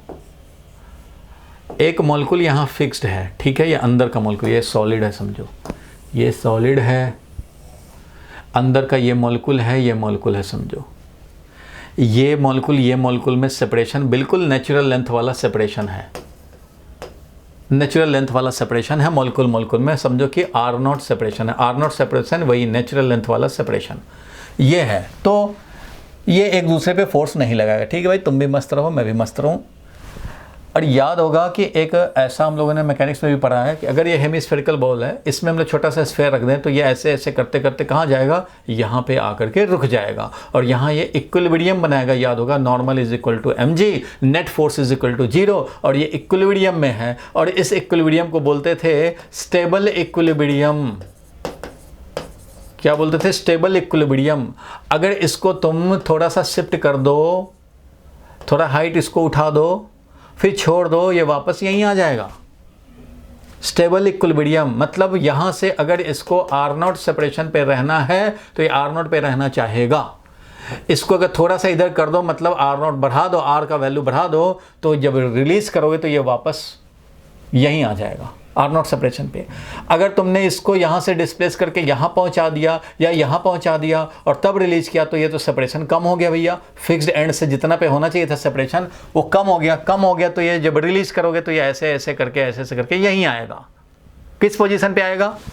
मिनिमम पोटेंशियल एनर्जी वाले कॉन्फ़िगरेशन में आता है। ये तो मिनिमम पोटेंशियल एनर्जी वाला कॉन्फ़िगरेशन को ही स्टेबल इक्विलिब्रियम वाला कॉन्फ़िगरेशन बोलते हैं। तो तुम R को सेपरेशन को यहाँ से ये फिक्स्ड पॉइंट से सेपरेशन R0 से ज़्यादा करना चाहोगे तो भी फोर्स डेवलप होगा कि भैया वापस आना है। छोड़ोगे जैसे ही वापस आ जाएगा। कम करोगे सेपरेशन तो भी फोर्स डेवलप होगा कि भैया वापस जाना यहाँ। जैसे ही रिलीज करोगे ये वापस कहाँ आएगा? यहीं आएगा। कौन सा कंडीशन में? जब इसका नेचुरल लेंथ हो, मिनिमम पोटेंशियल एनर्जी वाला हो। वही ऐसा ही पोटेंशियल एनर्जी कर्व ये है। ये है इंटरमोलिकुलर सेपरेशन, मतलब मॉलिक्यूल में जो सेपरेशन R0 है तो पोटेंशियल एनर्जी मिनिमम है, R0 सेपरेशन है तो पोटेंशियल एनर्जी मिनिमम है। और R0 से ज़्यादा करोगे तो भी पोटेंशियल एनर्जी बढ़ जाएगा। देखो mgh बढ़ गया पोटेंशियल एनर्जी, इधर करोगे तो भी mgh बढ़ गया पोटेंशियल एनर्जी, रिलीज करोगे तो ये फिर ये वापस आएगा यहीं पे। तो वैसे यहाँ पे मिनिमम पोटेंशियल एनर्जी वाला मतलब R0 सेपरेशन। अब इसको इलोंगेट कर दिया तुमने, फोर्स लगा के इस सॉलिड को ऐसे फोर्स लगा के इलोंगेट कर दिया, यहाँ पे ले आए, मान लो इसको यहाँ ले आए, तो भैया ये इलोंगेट हो जाएगा तो इस पर इधर फोर्स डेवलप होगा। यहाँ पे इसको जब ले आए, सेपरेशन तुमने बढ़ा दिया तो ये इस पे फोर्स डेवलप होगा, क्योंकि यहाँ देखो मिनिमम पोटेंशियल एनर्जी वाला थोड़ा पोटेंशियल एनर्जी बढ़ गया तो फिर जैसे ही रिलीज करोगे, डिफॉर्मिंग फोर्स जैसे ही हटाओगे, ये रिस्टोरिंग फोर्स वापस आएगा और ये इसी कंडीशन में फिर आ जाएगा। इस कंडीशन मतलब R0 सेपरेशन पे आ जाएगा। कम करोगे, स्प्रिंग को जैसे कंप्रेस करते हैं, कम करते हैं, या इसमें सोचे कि अगर कम किया हमने सेपरेशन, कम करोगे तब भी हमारा क्या होगा? फोर्स डेवलप हो जाएगा, रिस्टोरिंग। कम करोगे तो भी देखो पोटेंशियल एनर्जी बढ़ जाएगा इसका, जैसे इसका पोटेंशियल एनर्जी बढ़ गया वैसे इसका भी पोटेंशियल एनर्जी mgh बढ़ जाएगा। और रिलीज करोगे तो ये तो भैया पोटेंशियल एनर्जी मिनिमम वाले में आएगा, ऐसे ऐसे करते हुए मिनिमम वाले मतलब R0 सेपरेशन पे आएगा। सो ये सॉलिड के लिए ये potential energy versus inter atomic separation, intermolecular separation, ये है इंटरमोलिकुलर सेपरेशन मतलब मॉलिक्यूल के बीच का सेपरेशन। तो इंटरमोलिकुलर सेपरेशन जो है वो R0 पे रहना चाहता है, corresponding to minimum potential energy means stable equilibrium. Minimum potential energy वाले में ही रहना चाहता है। तो ये बिहेवियर है सॉलिड में। जब भी मॉलिक्यूल में सेपरेशन चेंज होंगे, जब भी मॉलिक्यूल में जो सेपरेशन है वही रहे R0 सेपरेशन, तो ठीक है भाई। जैसे ही कम करोगे या ज़्यादा करोगे तो तुम जो भी वर्क करोगे इसका सेपरेशन चेंज करने में, फोर्स लगाया, डिस्प्लेस किया, कुछ वर्क किया, वो पोटेंशियल एनर्जी में स्टोर होगा। और जैसे ही रिलीज करोगे डिफॉर्मिंग फोर्स, जैसे हटाओगे ये वापस ले आएगा, यही वाला काम। तो इलास्टिसिटी कैसे आता है किसी सॉलिड में, आखिर ये प्रॉपर्टी क्यों है? ये इसलिए है कि जैसे ही मॉलिक्यूल शिफ्ट करते हैं तो ये वाला कर्व डिस्टर्ब होता है। भैया यहाँ पे तुम ले आए, पोटेंशियल एनर्जी उसका मिनिमम नहीं रह जाता। तुम वर्क करते हो पोटेंशियल एनर्जी बढ़ा देते हो, इलोंगेट करो तब भी पोटेंशियल एनर्जी बढ़ाओगे, कम करोगे तब भी पोटेंशियल एनर्जी बढ़ाओगे। और जैसे ही तुमने फोर्स लगाया पोटेंशियल एनर्जी चलो बढ़ गया भाई, डिस्प्लेस्ड हो गया। लेकिन जैसे ही तुम हटाओगे डिफॉर्मिंग फोर्स, वैसे ही ये वापस ले आएगा उसी कंडीशन में, उसी कन्फिग्रेशन में जिसमें ये रहना चाहता था, स्टेबल इक्विलिब्रियम वाला। जैसे इक्विलिब्रियम में आएगा अपना रीस्टोरिंग फोर्स अपना वैल्यू 0 कर लेगा। ये समझ में आया भाई? ये जितना मैंने डिस्कस किया, क्या बोलो, फिर से बोलो। कर्व दोबारा बता दो। कर्व है पोटेंशियल एनर्जी, मॉलिक्यूल के बीच का पोटेंशियल एनर्जी। जैसे हम लोग 2 मास में पोटेंशियल एनर्जी लिखते थे -G(m1m2)/r, ग्रेविटेशनल पोटेंशियल एनर्जी याद होगा। तो वैसे ही मॉलिक्यूल में potential energy, inter atomic separation मतलब मॉलिक्यूल का सेपरेशन और पोटेंशियल एनर्जी का ये ग्राफ है। कैसे आया ग्राफ? ये नहीं, ये एक्सपेरिमेंटल ग्राफ है। तो इसमें ये दिख रहा है कि पोटेंशियल एनर्जी ज़्यादा है, पोटेंशियल एनर्जी कम हो रहा है, मिनिमम हो रहा है, फिर बढ़ने लग रहा है। तो मिनिमम पोटेंशियल एनर्जी वाला ही स्टेबल इक्विलिब्रियम होता है। ये मैकेनिक्स में भी पढ़ा है, minimum potential energy means stable equilibrium. क्योंकि कभी भी कोई बॉडी, मान लो ये पेन को मैं छोड़ दूं अभी यहाँ, तो कहाँ ये जाएगा? अपने आप जाएगा जहाँ मिनिमम ग्रेविटेशनल पोटेंशियल एनर्जी हो। मिनिमम अपने आप ऊपर तो नहीं जाएगा, नीचे जाएगा। क्यों जाएगा? क्योंकि इधर पोटेंशियल एनर्जी कम वाला है। फ्लोर में भी अगर होल बना दे तो नीचे वाले फ्लोर पे चला जाएगा, उससे भी होल लगा, अगर वेल बना दे तो वो वेल के अंदर चला जाएगा। मीन्स कोई भी सॉलिड, कोई भी बॉडी अगर आप उसको फ्री छोड़ दो तो वो कहाँ जाना चाहेगा? अपने मिनिमम पोटेंशियल एनर्जी वाले कन्फिग्रेशन में, वही उसको सबसे प्यारा होता है। ये नेचर का फैक्ट है। Whenever a body is released, अगर वो अपने आप मूव करेगा तो वो always towards decreasing it's potential energy होगा। इंक्रीज अपने आप नहीं होता पोटेंशियल एनर्जी। इंक्रीज करने के लिए तुम्हें वर्क करने पड़ेंगे, तब जा करके इंक्रीज होगा। अपने आप जो भी होगा वो पोटेंशियल एनर्जी को डिक्रीज कराने के लिए होगा। तो इसलिए ऐसे अगर हेमिस्फेरिकल बॉल रखोगे, तुम हेमिस्फेरिकल बॉल ले लो और उसमें एक स्फेयर रख दो, तो वो थोड़ी ना ऊपर में यहाँ पे आके चिपका रहेगा, नहीं रहेगा, ये ऐसे आ जाएगा। Minimum potential energy, stable equilibrium. ठीक है भाई। तो वैसे ही ये कर्व जब देखा गया, मॉलिक्यूल में कम सेपरेशन है तो ज़्यादा एनर्जी है, और ज़्यादा सेपरेशन क्या कम एनर्जी। एक पर्टिकुलर सेपरेशन पर मिनिमम, उससे ज़्यादा कर रहे हैं फिर एनर्जी बढ़ रहा है, उससे ज़्यादा कर रहा है और बढ़ रहा है। इसका मतलब कि अगर छोड़ देंगे तो मॉलिक्यूल कहाँ रहेगा? मिनिमम पोटेंशियल एनर्जी वाला, मतलब R0 सेपरेशन पे। मॉलिक्यूल में इसका मतलब R0 separation is the favourable separation, उसी सेपरेशन में रहना चाहता है। तो इस सॉलिड में मॉलिक्यूल में ये R0 सेपरेशन रहना चाहता है। तुम अगर डिफॉर्मिंग फोर्स लगा के इसको ज़्यादा कर दो सेपरेशन, तो भी रिस्टोरिंग फोर्स डेवलप होगा, वापस इसको ऐसे करके यहीं ले आएगा R0 सेपरेशन पे। कम करोगे, कंप्रेस कर दोगे, तब भी ये क्या करेगा? तो भैया ये फोर्स रिस्टोरिंग डेवलप करेगा, फिर ऐसे ऐसे करा के इसको वापस वहीं लाएगा R0 सेपरेशन पे। तो कम करोगे तब भी तुम कुछ वर्क करोगे, पोटेंशियल एनर्जी में स्टोर होगा। ज़्यादा करोगे तब भी कुछ वर्क किया, पोटेंशियल एनर्जी में स्टोर होगा। जैसे ही हटाओगे ये वापस अपना झूला झूलेगा और यहीं पे आ जाएगा। कौन पोजीशन? तो भैया मिनिमम पोटेंशियल एनर्जी वाला पोजीशन, स्टेबल इक्विलिब्रियम वाला पोजीशन।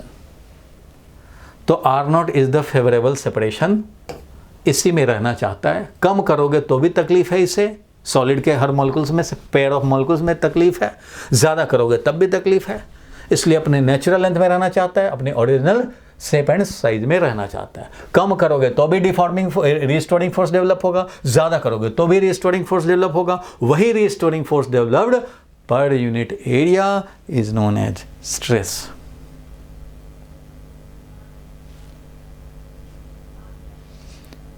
बोलो भाई, क्लियर है? Yes sir. Yes sir. ठीक है। तो अब हम जिसने डाउट पूछा था क्लियर हुआ ग्राफ? अच्छा, ये ग्राफ एक्सपेरिमेंटल ग्राफ है, और जितना अभी मैंने डिस्कस किया लास्ट ऑलमोस्ट 1 आवर में, वो तुम्हारे स्कूल में मुश्किल से 5 मिनट, मैक्सिमम 5 मिनट दिया जाएगा, मैक्सिमम, उससे ज़्यादा नहीं दिया जाएगा। चलो अब हम लोग देखते हैं टाइप ऑफ स्ट्रेस। लिखो भाई, टाइप ऑफ स्ट्रेस। स्ट्रेस तो समझे हम लोगों ने, लेकिन अब टाइप ऑफ स्ट्रेस। स्ट्रेस होता है restoring force per unit area. Restore कौन कराएगा? रिस्टोर क्या करना है? रिस्टोर भाई तो ओरिजिनल शेप एंड साइज को रिस्टोर करना है। तो ओरिजिनल शेप एंड साइज को रिस्टोर कराने वाला जो भी restoring force per unit deformed area develop होता है, उसी को हम लोग स्ट्रेस बोलते हैं। अच्छा, तो टाइप ऑफ स्ट्रेस है 3। एक होता है, लिख लो भाई, लॉन्गिट्यूडनल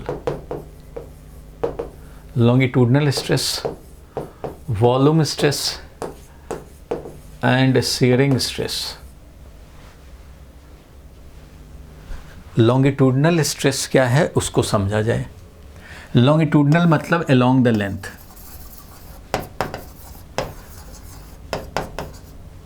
अलोंग द लेंथ लगता है, acts along the length to, इसका काम क्या है? To restore the original length. Third stress का नेम क्या है? थर्ड स्ट्रेस का नेम क्या है? Shearing stress, shearing, shear, SHEAR, shearing stress. वो बाद में पढ़ेंगे भाई। वॉल्यूम स्ट्रेस का पर्पस होता है to regain its original volume. Solid का ओरिजिनल वॉल्यूम को रीगेन कराना। ओरिजिनल वॉल्यूम को रीगेन कराने वाला टेंडेंसी वॉल्यूम स्ट्रेस बनेगा। ऐसा रिस्टोरिंग फोर्स पॉइंट एरिया जिसका काम क्या है? To regain original volume. इसका है to regain the original length.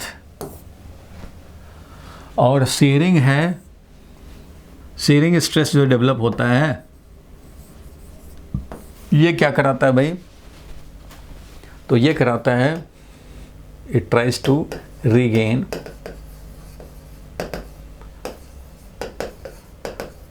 Original shape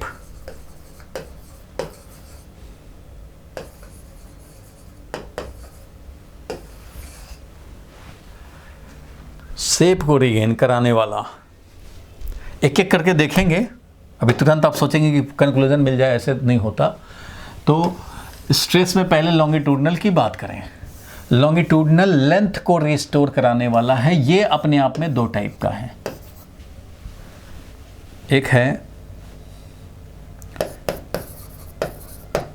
tensile stress, दूसरा है कंप्रेसिव। बड़ा सिंपल है, इसमें कोई बात नहीं है। देखो भाई, जो प्रॉब्लम वाला था फिजिक्स का एरिया, वो आप क्रॉस कर चुके हो। सबसे ज़्यादा प्रॉब्लमेटिक समझा जाता है मैकेनिक्स को, और मैकेनिक्स आपने अब तक पढ़ा। टर्म 1 में मैकेनिक्स ही था पूरा। तो rotation is considered to be most difficult chapter. इसके बाद ये सॉलिड्स आएगा, फ्लूइड्स आएगा, हीट एंड थर्मोडायनेमिक्स और ऑसिलेशन वेव, ये उसके रिलेटिवली सिंपल है। लास्ट में तुम्हारा ऑसिलेशन एंड वेव जो आता है, लास्ट के 2 चैप्टर, चैप्टर 14 एंड 15, ये फिर वही मैकेनिक्स की तरह होता है, मैथमेटिकल ज़्यादा होता है, और इसमें बच्चे थोड़े कंफ्यूज होते हैं। ये बिल्कुल वैसे ही है, समझो। इसको समझने में थोड़ा डिफ़िकल्टी आता है, और मैकेनिक्स में थोड़ा जो डिफ़िकल्टी आता है। Solids, fluids, heat and thermodynamics ये थोड़ा रिलेटिवली इजी होता है। इसलिए 12th में जो सबसे ज़्यादा काम आता है वो भी मैं बता देता हूँ। 12th में या आगे एग्ज़ाम्स में जो सबसे ज़्यादा काम आते हैं वो यही मैकेनिक्स और oscillation wave. Heat and thermodynamics में उतना ज़्यादा डिफ़िकल्ट क्वेश्चन नहीं बनते हैं, उतना आपको डिफ़िकल्ट लगेगा नहीं। सॉलिड फ्लूइड्स को समझने में भी उतनी आपको प्रॉब्लम नहीं आएगी जितने रोटेशन को समझने में आया हो या लॉज ऑफ मोशन समझने में आया हो। अब वो उतना डिफ़िकल्ट आपको नहीं लगेगा। अब देखो, कुछ 2-4 बच्चों के स्कूल में दिवाली के बाद सॉलिड्स के यूनिट टेस्ट हैं, इसलिए मुझे अभी स्टार्ट करना पड़ रहा है, नहीं तो मैं 10-15 नवंबर के बाद स्टार्ट करता टर्म 2। बट ये अब आ रहे हैं इसलिए मैं करा दे रहा हूँ। आप सबको करना चाहिए। करने के बाद ऐसे भी दिवाली में तो 2-3 क्लास नहीं होगी, छुट्टी हो जाएगी। तो मेन तो टर्म 2 का पढ़ाई इफ़ेक्टिवली 15 नवंबर के बाद ही होगा, जब आप लोग के स्कूल में एग्ज़ाम भी चल रहे हैं। मोस्टली स्कूल में एग्ज़ाम नवंबर में होंगे, तो इफ़ेक्टिवली 15-20 नवंबर के बाद जब चैप्टर और आगे बढ़ेगा, चैप्टर 10 आगे बढ़ेगा, तो उस समय और ज़्यादा आप रेगुलर भी हो जाएगा क्लास। फिर अभी दिवाली में कुछ छुट्टियाँ भी पड़ेंगी, तो कोई बात नहीं है, आप एग्ज़ाम दें। जिनके भी 2-3 क्लास अगर छूटते हैं एग्ज़ाम में, तो वो अपना वो रिकॉर्डिंग करता ही हूँ मैं, उस साइड से कवर कर लेंगे, हो जाएगा। लेकिन जो भी 4-5 लोगों के स्कूल में आ रहे हैं सॉलिड्स, तो उनका भी काम हो जाए, सबके लिए हो जाए। अब बिल्कुल ही ब्रेक लगा देना भी ठीक नहीं है। चलो भाई, चलो देखते हैं हम लोग लॉन्गिट्यूडनल अलोंग द लेंथ। नाम से ही क्लियर है, लेंथ लेंथ लेंथ के लो। तो देखो भाई, टेंसाइल स्ट्रेस क्या है और कंप्रेसिव। टेंसाइल स्ट्रेस है कि कोई एक रॉड है मान लो, इसमें हमने क्या किया, इसको इलोंगेट करना चाहते हैं, तो डिफॉर्मिंग फोर्स ऐसे लगाना पड़ेगा हमें। डिफॉर्मिंग फोर्स ऐसे लगाना पड़ेगा। मैं चाह रहा हूं कि ये लेंथ इसका इंक्रीमेंट हो, इनलार्जमेंट करना चाहते हैं,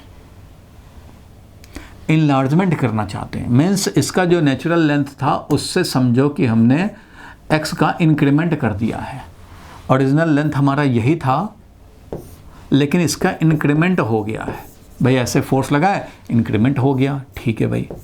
अब ऐसे कंडीशन में जब इसका लेंथ इलोंगेशन हुआ पड़ा है, ये इलोंगेटेड रॉड है। इलोंगेटेड रॉड का मतलब है लेंथ जो है ओरिजिनल लेंथ से ज़्यादा है। इस कंडीशन में समझो कि स्ट्रिंग में कैसे होता है कि स्ट्रिंग का लेंथ को जब बढ़ाते हैं, बढ़ाने का टेंडेंसी रखते हैं, तो टेंशन डेवलप होता है। तो वैसे ही इसमें भी टेंशन डेवलप हो गया, समझो ऐसे फोर्स डेवलप होगा। ये रीस्टोरिंग फोर्स है, ये मैंने दिखाया रीस्टोरिंग फोर्स जो इसके अंदर से डेवलप हुआ।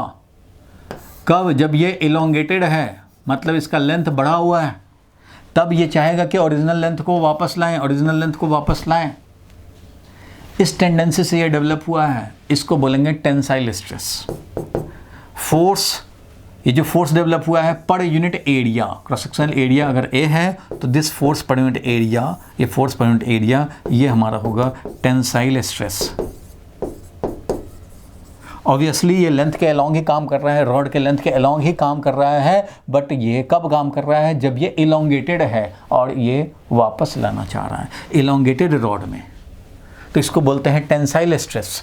तो ऐसा भी तो हो सकता है कि ये रॉड है, इसको हम लोगों ने दोनों तरफ से फोर्स लगा के कंप्रेस कर रखा है,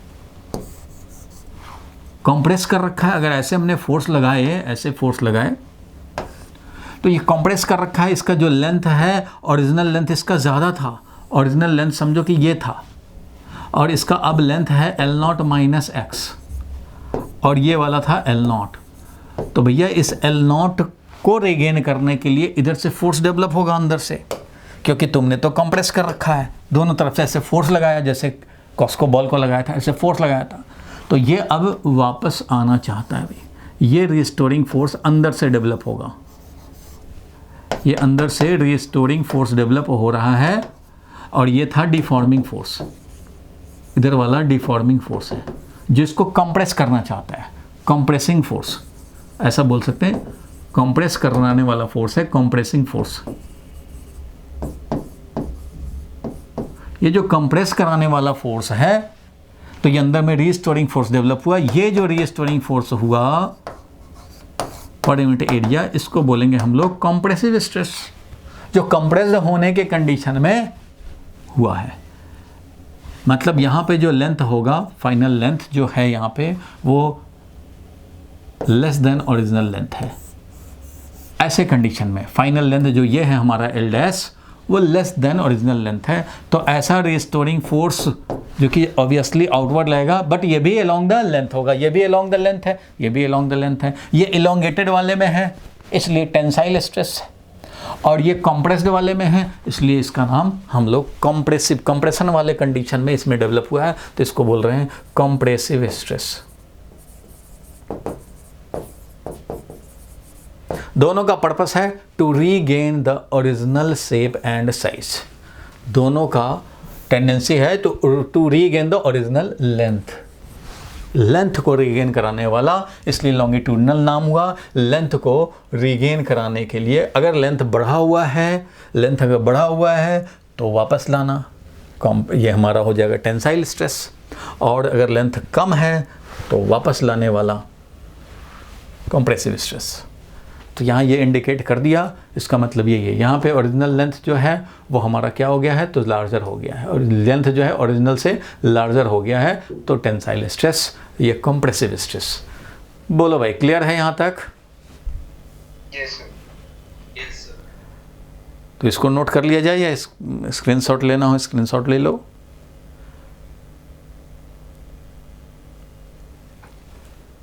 जैसे तुम इरेजर यूज करते हो, पेंसिल से ड्राइंग किया और इरेजर से लेके मिटा देते हो, तो उस इरेजर का मटेरियल के बारे में सोचो। उस इरेजर के मटेरियल को दोनों तरफ से पकड़ के अगर ऐसे थोड़ा सा इसको इलोंगेट करना चाहें तो इलोंगेट होता भी है, थोड़ा सा होता भी है, वापस चला आता है, फिर जैसे डिफॉर्म को हटाओगे वापस आ जाएगा। उसको तुम चाहो तो कंप्रेस भी कर सकते हो, कंप्रेस भी करोगे तो थोड़ा सा कंप्रेस होगा, फिर छोड़ोगे वापस आ जाएगा।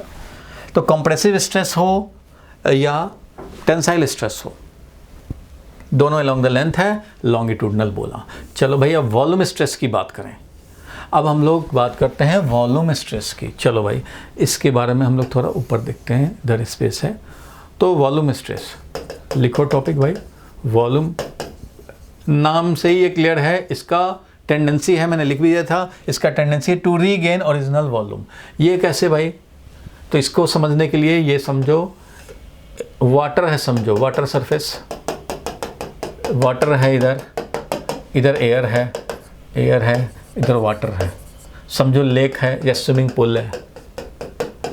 ठीक है भाई, स्विमिंग पूल है इस तरह से, और इसमें नोबिता ने एक बैलून लाया। बैलून ला सकते हैं भाई,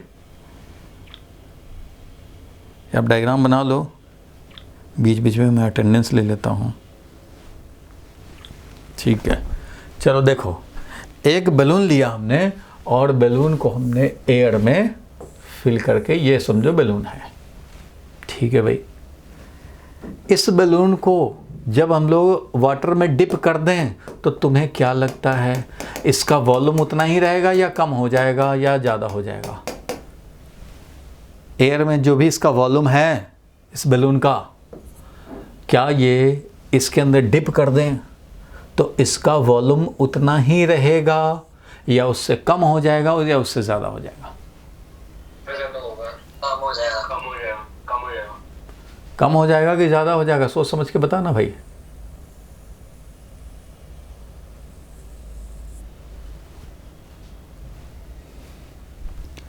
बोलो भाई, बोलो। सर ज़्यादा हो जाएगा। ज़्यादा हो जाएगा? ज़्यादा कैसे हो जाएगा भाई? कम हो जाएगा, ज़्यादा कैसे हो जाएगा? कोई पकड़ के इसको खींच लेगा थोड़ी बाहर की तरफ। इसमें क्या होता है कि अंदर में प्रेशर ज़्यादा होता है, प्रेशर इधर एटमॉस्फेरिक प्रेशर, इधर एटमॉस्फेरिक, यहाँ 1 ATM है समझो, यहाँ 2 ATM है, क्योंकि वाटर का भी प्रेशर रहेगा, तो प्रेशर यहाँ ज़्यादा लगता है, इधर से फोर्स ज़्यादा लगेगा, कंप्रेस करना चाहेगा तुम्हें। कभी एक्सपेरिमेंट करके देख लेना, नहीं तो बैलून को ये फोर्स लगेगा ज़्यादा, यहाँ कंप्रेसिव फोर्स,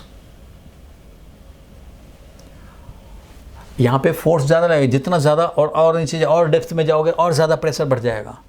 हम लोग चैप्टर 10 में पढ़ेंगे कि प्रेशर, या तुमने हो सकता है केमिस्ट्री में पढ़ा हो कि यहाँ एटमॉस्फेरिक प्रेशर अगर है तो यहाँ पे एटमॉस्फेरिक प्रेशर से ज़्यादा होता है, प्लस ρgh होता है। अगर h डेप्थ नीचे जाओगे तो यहाँ का प्रेशर कितना होगा, atmospheric pressure plus ρgh। Rho है डेंसिटी ऑफ दिस लिक्विड और g acceleration due to gravity और h है डेप्थ।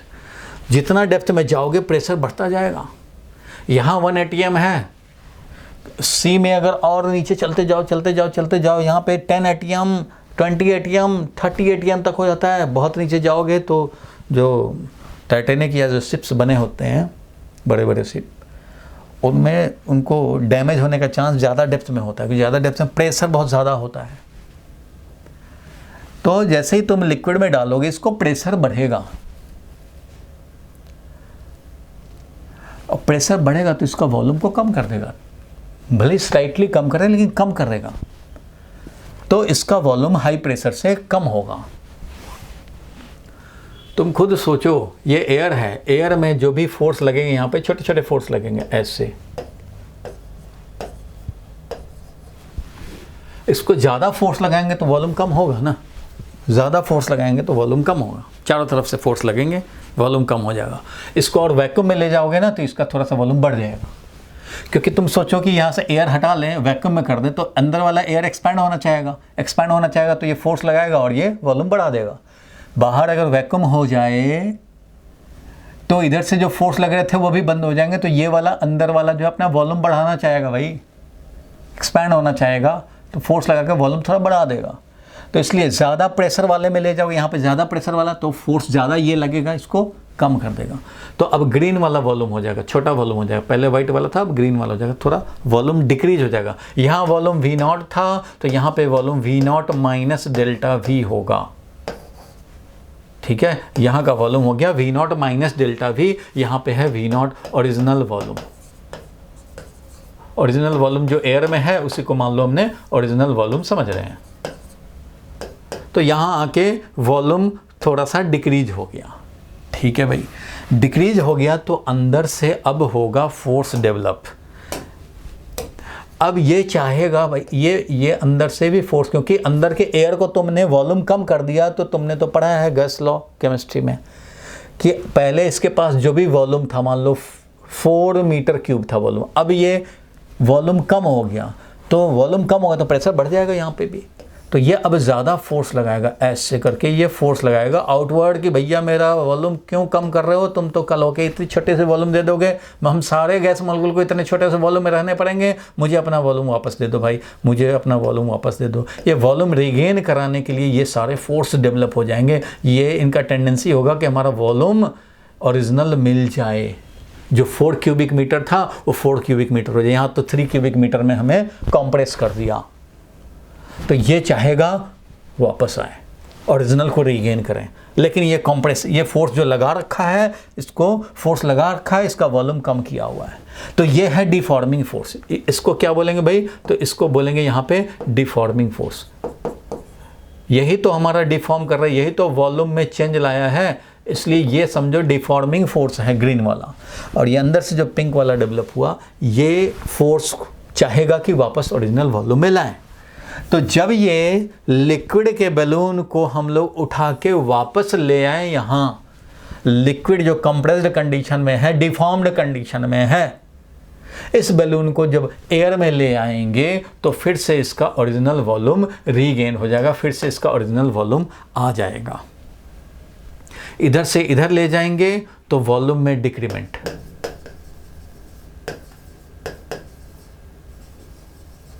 इधर से इधर लेके गए तो वॉल्यूम में increment,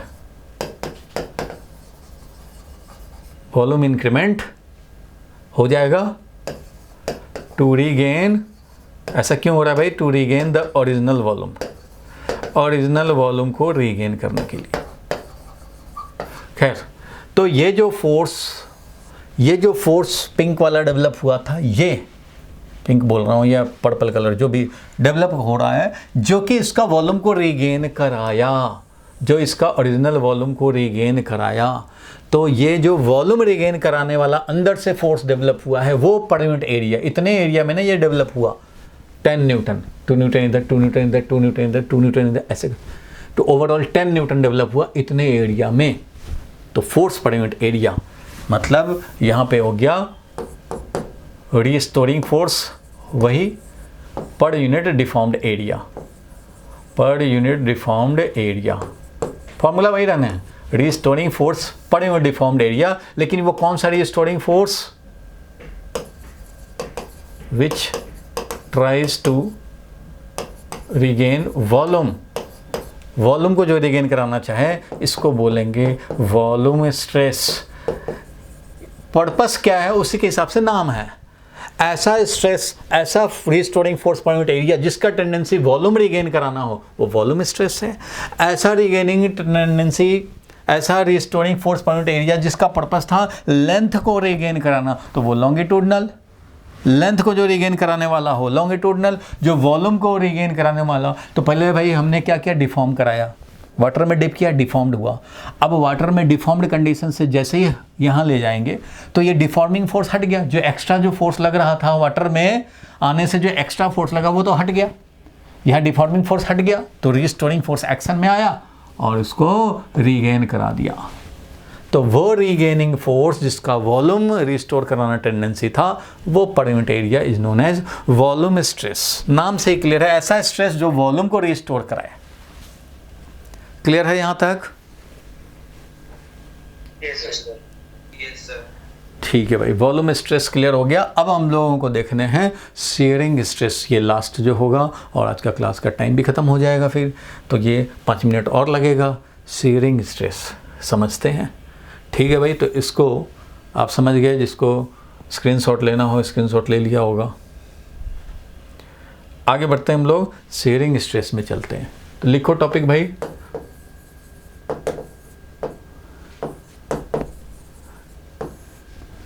shearing stress, shape related stress, जिसका काम है शेप को रिस्टोर कराना। बहुत ज़्यादा इंपॉर्टेंट नहीं है ये, इससे क्वेश्चन नहीं आते हैं, बट हाँ आया है, एक टाइप है, तो थोड़ा समझने हैं मीनिंग। देखो, इसको समझने के लिए हर बुक में एक ही एग्जांपल होता है। एक इरेजर का मटेरियल ले लो, समझो इरेजर वाला मटेरियल ले लिया, आता ही है क्यूबॉइड की तरह आता है।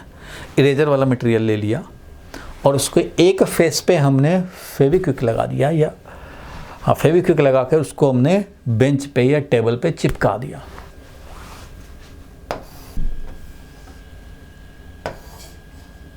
ये समझो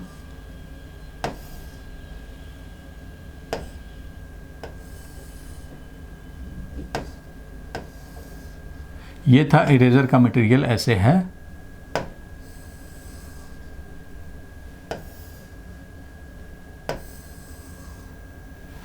ये इरेजर वाला मटेरियल है। अब इसको क्या किया गया, इस पे हम लोगों ने फोर्स लगाया, ऐसे फोर्स लगाया। अब इस फोर्स का क्या इफेक्ट होगा वो हम लोग थोड़ी देर में समझेंगे, लेकिन ऐसे फोर्स लगाया, उससे क्या हुआ, इधर तो फेविस्टिक लगा रखा था, इसमें तो इसमें फेविक्विक लगा रखा था, ये तो भैया एकदम फेविकोल का बॉन्ड है, टूटेगा नहीं। इससे क्या हुआ, ऊपर वाला फेस पे ऐसे जो फोर्स लगाया, ऊपर वाला फेस थोड़ा आगे शिफ्ट हो गया।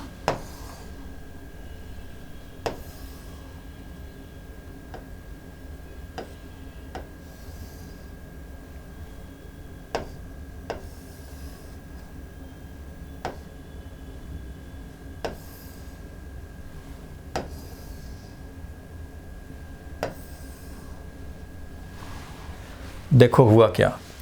अब जरा हम लोग समझें इस बात को, क्या कहना चाह रहे हैं।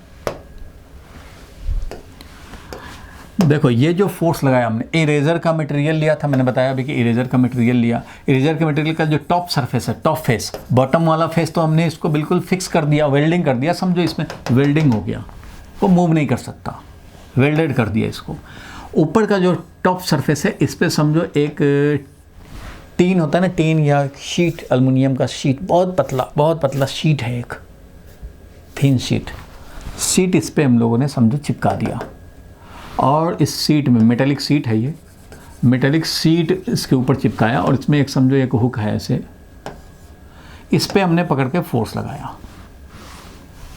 इसलिए ऐसा चिपका दिया कि मैं जो फोर्स लगाऊंगा, मान लो इरेजर का मटेरियल हो और डायरेक्ट मैं फोर्स लगाऊं पेन से, तो पेन क्या करेगा, उसमें पंक्चर कर देगा, होल कर देगा। तो हमें होल नहीं करना है, हमें पूरे पे फोर्स लगाने हैं, पूरे फेस पे फोर्स लगाने हैं, इस पूरे एरिया पे फोर्स लगे। मतलब अगर ये 10 न्यूटन में लगाऊंगा तो ये 10 न्यूटन एक पॉइंट पे ना लगे, वो पूरे सरफेस के थ्रू 10 न्यूटन लगे। तो इसके लिए क्या करेंगे, तो एक शीट बना देंगे, समझो मेटेलिक शीट है, एक एल्युमिनियम का शीट है या स्टील का शीट है, और उसमें एक हुक लगा दिया, उस हुक पे फोर्स लगाएंगे तो वो पूरा सीट को ही आगे ले जाना चाहेगा, इस पूरे सीट को आगे ले जाना चाहेगा। इस सब पे फोर्स 10 न्यूटन जो लगाया वो लोकलाइज्ड नहीं रहेगा, वो यहाँ भी लगेगा, यहाँ भी लगेगा, यहाँ भी लगेगा, यहाँ भी लगेगा, और ये पूरा सीट ही आगे बढ़ना चाहेगा। तो ये जो फोर्स लगा रहे हैं वो इस तरह से लगा रहे हैं, तो इससे क्या हुआ, ये पूरा का पूरा सीट ही थोड़ा सा आगे शिफ्ट हो जाएगा।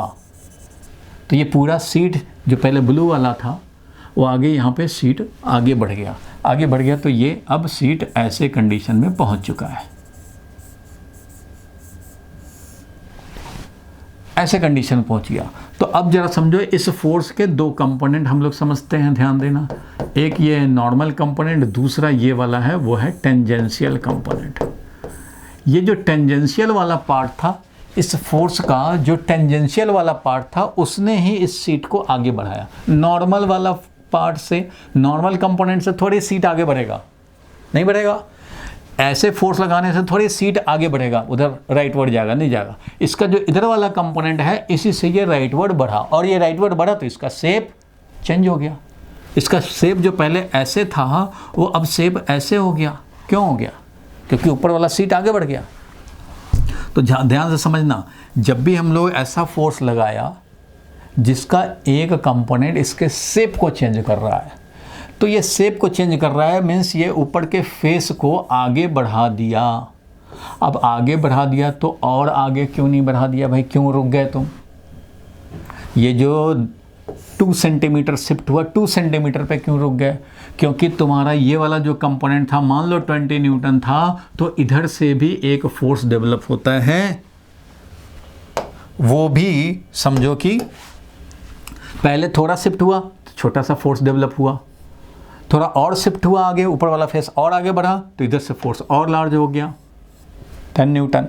थोड़ा और शिफ्ट हुआ तो अब ये 18 न्यूटन हो गया। लेकिन तुम्हारा तो इधर का कंपोनेंट 20 था, अभी ये 18 ही है, तो थोड़ा और आगे शिफ्ट हुआ, अब ये भी 20 हो गया, ये भी 20, तुम्हारा भी 20, इसलिए अब बैलेंस बन गया। अब वो आगे नहीं जाने देगा।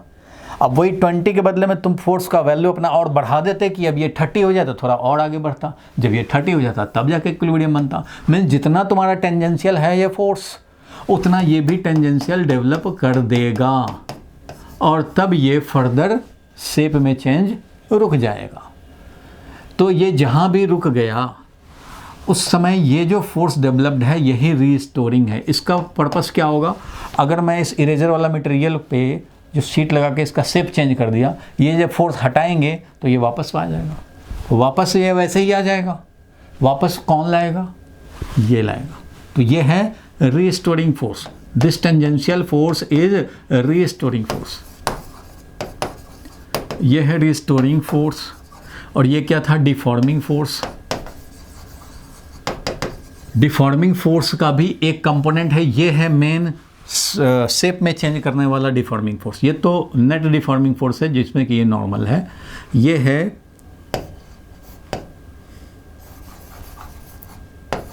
Deforming force to change the shape, shape को चेंज कराने के लिए, टू चेंज द शेप,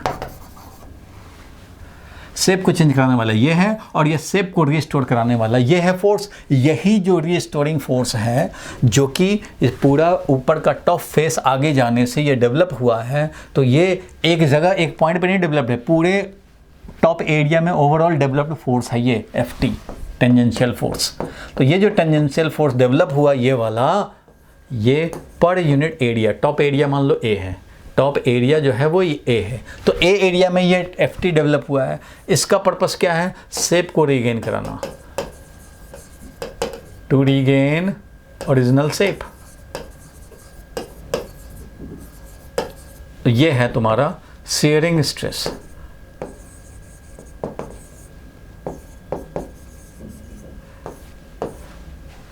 समझ में आया? शेप में चेंज को अपोज कर रहा है, और जैसे ही डिफॉर्मिंग फोर्स हटा ये वापस लाया। ये तो नेट डिफॉर्मिंग फोर्स था। नेट डिफॉर्मिंग फोर्स से नहीं मतलब हमें शेप में चेंज कराने वाले ये डिफॉर्मिंग फोर्स है। तो इसी के इक्वल एंड अपोजिट ये डेवलप करेगा। ये 20 न्यूटन तो ये भी 20 न्यूटन।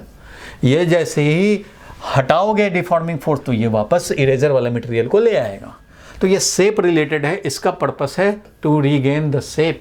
तो ऐसा स्ट्रेस जो डेवलप हुआ उसको बोलेंगे शियरिंग स्ट्रेस। समझ में आया बात भाई? शेप में चेंज, यही एग्जांपल हर जगह मिलेगा तुम्हें, यही डायग्राम मिलेगा हर बुक में, स्कूल में भी यही कराए जाएंगे। एक एंड को फिक्स किया, अभी ये रेक्टेंगुलर की तरह पहले दिख रहा था, जैसे ही टॉप सरफेस पे ऐसे फोर्स लगाया, इसका टेंजेंशियल के चलते इसका जो टॉप फेस है वो थोड़ा आगे बढ़ गया तो भैया ये ऐसे हो गया, अब ये इस तरह का बन गया। और इधर से जो डेवलप हुआ है यही हमारा रीस्टोरिंग फोर्स है।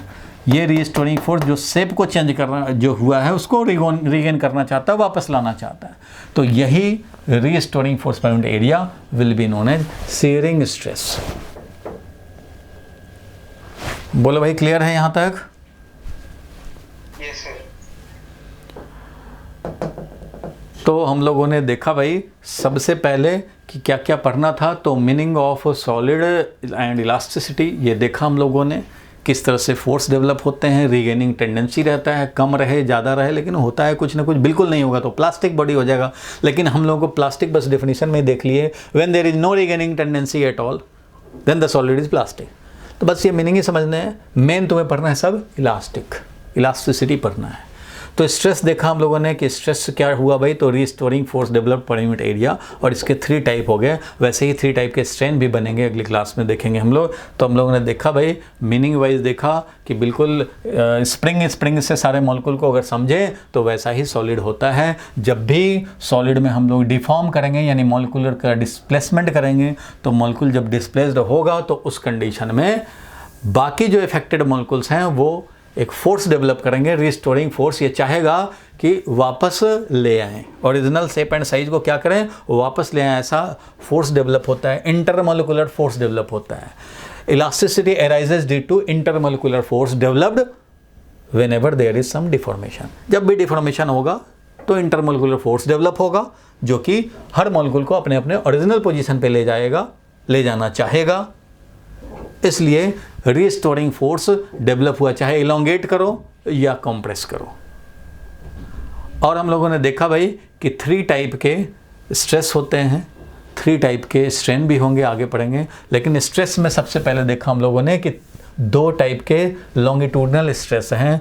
अगर लेंथ को बढ़ा रखा है, टेंशन में है वायर या रॉड, तो टेंसाइल स्ट्रेस डेवलप होगा, अलोंग द लेंथ होगा, लेकिन ये टेंशन यानी इलोंगेशन के कंडीशन में डेवलप हुआ है। और force per unit cross sectional area, क्योंकि इस ए एरिया में डेवलप हुआ है दोनों तरफ से, तो फोर्स डिवाइडेड बाई ये ए एरिया, इसको बोलेंगे टेंसाइल स्ट्रेस। वैसे ही ये कंप्रेशन में लाएंगे तो कंप्रेसिव स्ट्रेस डेवलप होगा। ठीक है, ये चाहेगा ओरिजिनल लेंथ को वापस लाएं।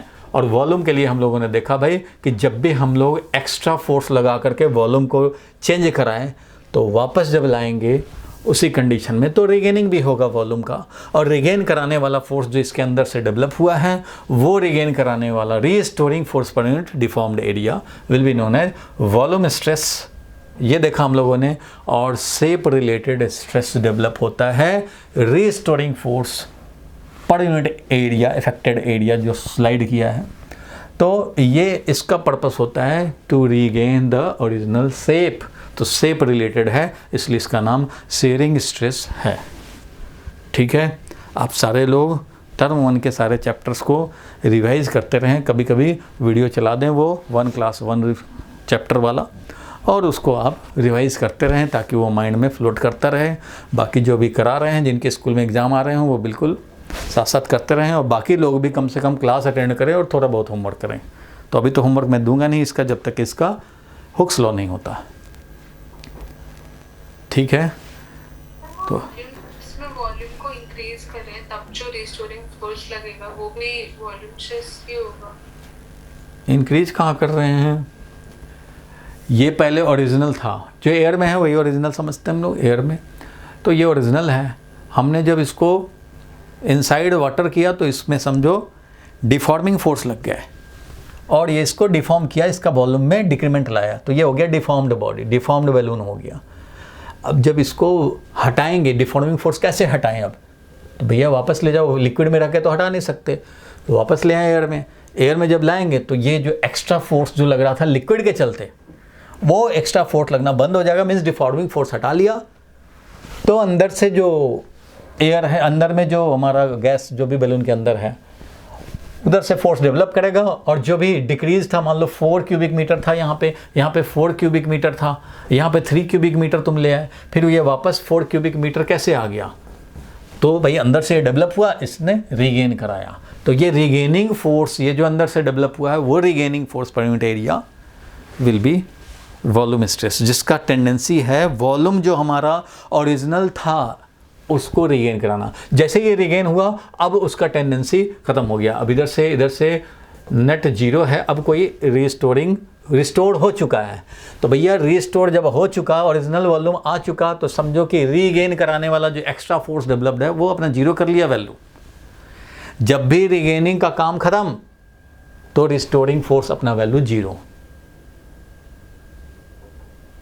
फिर से समझो, ऐसा नहीं कि ये बाहर की तरफ, इसमें जब प्रेशर है तो फोर्स तो लगेगा बाहर की तरफ। मान लो 5 न्यूटन, ध्यान देना 5 न्यूटन मान लो ओवरऑल लग रहा है, पहले भी 5 न्यूटन लग रहा था, ठीक है, सारे लोग देखो ध्यान से, 5 न्यूटन लग रहा था, 5 न्यूटन अब भी लग रहा है बाहर की तरफ, ये भी 5 न्यूटन। लेकिन जब इसको यहाँ डाले लिक्विड में तो ये वाला डिफॉर्म कर दिया, तो ये 5 के बदले में 8 न्यूटन लगने लग गया। अब अंदर क्योंकि वॉल्यूम कम हो गया तो अब ज़्यादा फोर्स लगेगा, 8 न्यूटन। 8 न्यूटन से वॉल्यूम को वापस लाना चाह रहा है, तो ये जब वापस लाएंगे तो इस 8 न्यूटन में अपना ये रिस्टोरिंग कराएगा और फिर से ये 5 न्यूटन में बन जाएगा, क्योंकि वॉल्यूम जब वापस आ जाएगा थोड़ा वॉल्यूम इसको मिल जाएगा, तो फिर से अब ये बाहर की तरफ फोर्स क्या लगेगा, 5 न्यूटन। तो जो 3 न्यूटन था ना, यही एक्स्ट्रा जो था वो रिस्टोरिंग फोर्स था। रिस्टोरिंग फोर्स क्या था, वो 3 न्यूटन। 5 तो पहले भी था, 5 यहाँ भी है, यहाँ भी है, लेकिन 5 + 3 यहाँ है। क्यों? क्योंकि वॉल्यूम कम कर दिया, डिफॉर्म्ड हो गया, तो 5 + 3 है अब लग रहा है। तो ये जो 3 है ना, यही है रिस्टोरिंग फोर्स। यही 3 वाला रिस्टोरिंग फोर्स लगा के जो है 5 + 3, तो 3 जो है वही रिस्टोरिंग है। वो अपना 3 जैसे ही रिगेन हुआ अपना 3 वैल्यू 0 कर लिया और ओरिजिनल 5 का 5 रह गया।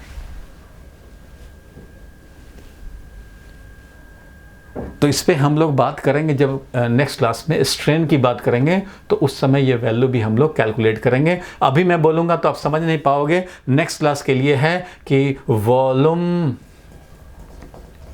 स्ट्रेस का जो वैल्यू है, वॉल्यूम स्ट्रेस का वैल्यू जो हम लोग निकालेंगे, ये वॉल्यूम स्ट्रेस का जो वैल्यू होता है वो होता है change in pressure. Change in pressure मतलब जितना प्रेशर में चेंज हुआ है, अगर यहाँ पे मान लो जो भी प्रेशर है, यहाँ प्रेशर चेंज हुआ, यहाँ 1 atm है, यहाँ मान लो 1.5 atm, तो 0.5 atm जो चेंज हो गया, 1 से 1.5 हो गया, तो 0.5 atm जो है वही change in pressure he volume stress होता है। ये मैं जब कैलकुलेट करूँगा तो ये बात समझ में आएगी। तो नेक्स्ट क्लास का ये टॉपिक है, हम लोग करेंगे। फिलहाल अभी के लिए जानने का इतना तुम्हारा, जब इसमें आपने डाउट पूछा तो मैंने थोड़ा सा ये बता दिया कि रिस्टोरिंग फोर्स है क्या। तो रिस्टोरिंग फोर्स 5 जो लग रहा था वो ओरिजिनल है, वो रिस्टोरिंग नहीं है, क्योंकि ओरिजिनल शेप में है, ओरिजिनल वॉल्यूम में है। ओरिजिनल वॉल्यूम में जो 5 लग रहा है वो अपना है, वो इधर वाले को इक्विलिब्रियम में रखने के लिए है। लेकिन जब ये इसको डिफॉर्म किया तो 5 + 3 हो गया, तो वो 3 जो है ना एक्स्ट्रा, वो है रिस्टोरिंग फोर्स। वो 3 ही अपना जब रिस्टोर हो जाएगा तो 3 अपना वैल्यू 0 कर लेगा, 5 अपना ओरिजिनल रह जाएगा। तो restoring force 3 per unit area will be known as volume stress, जो हम लोग कैलकुलेट करेंगे नेक्स्ट क्लास में।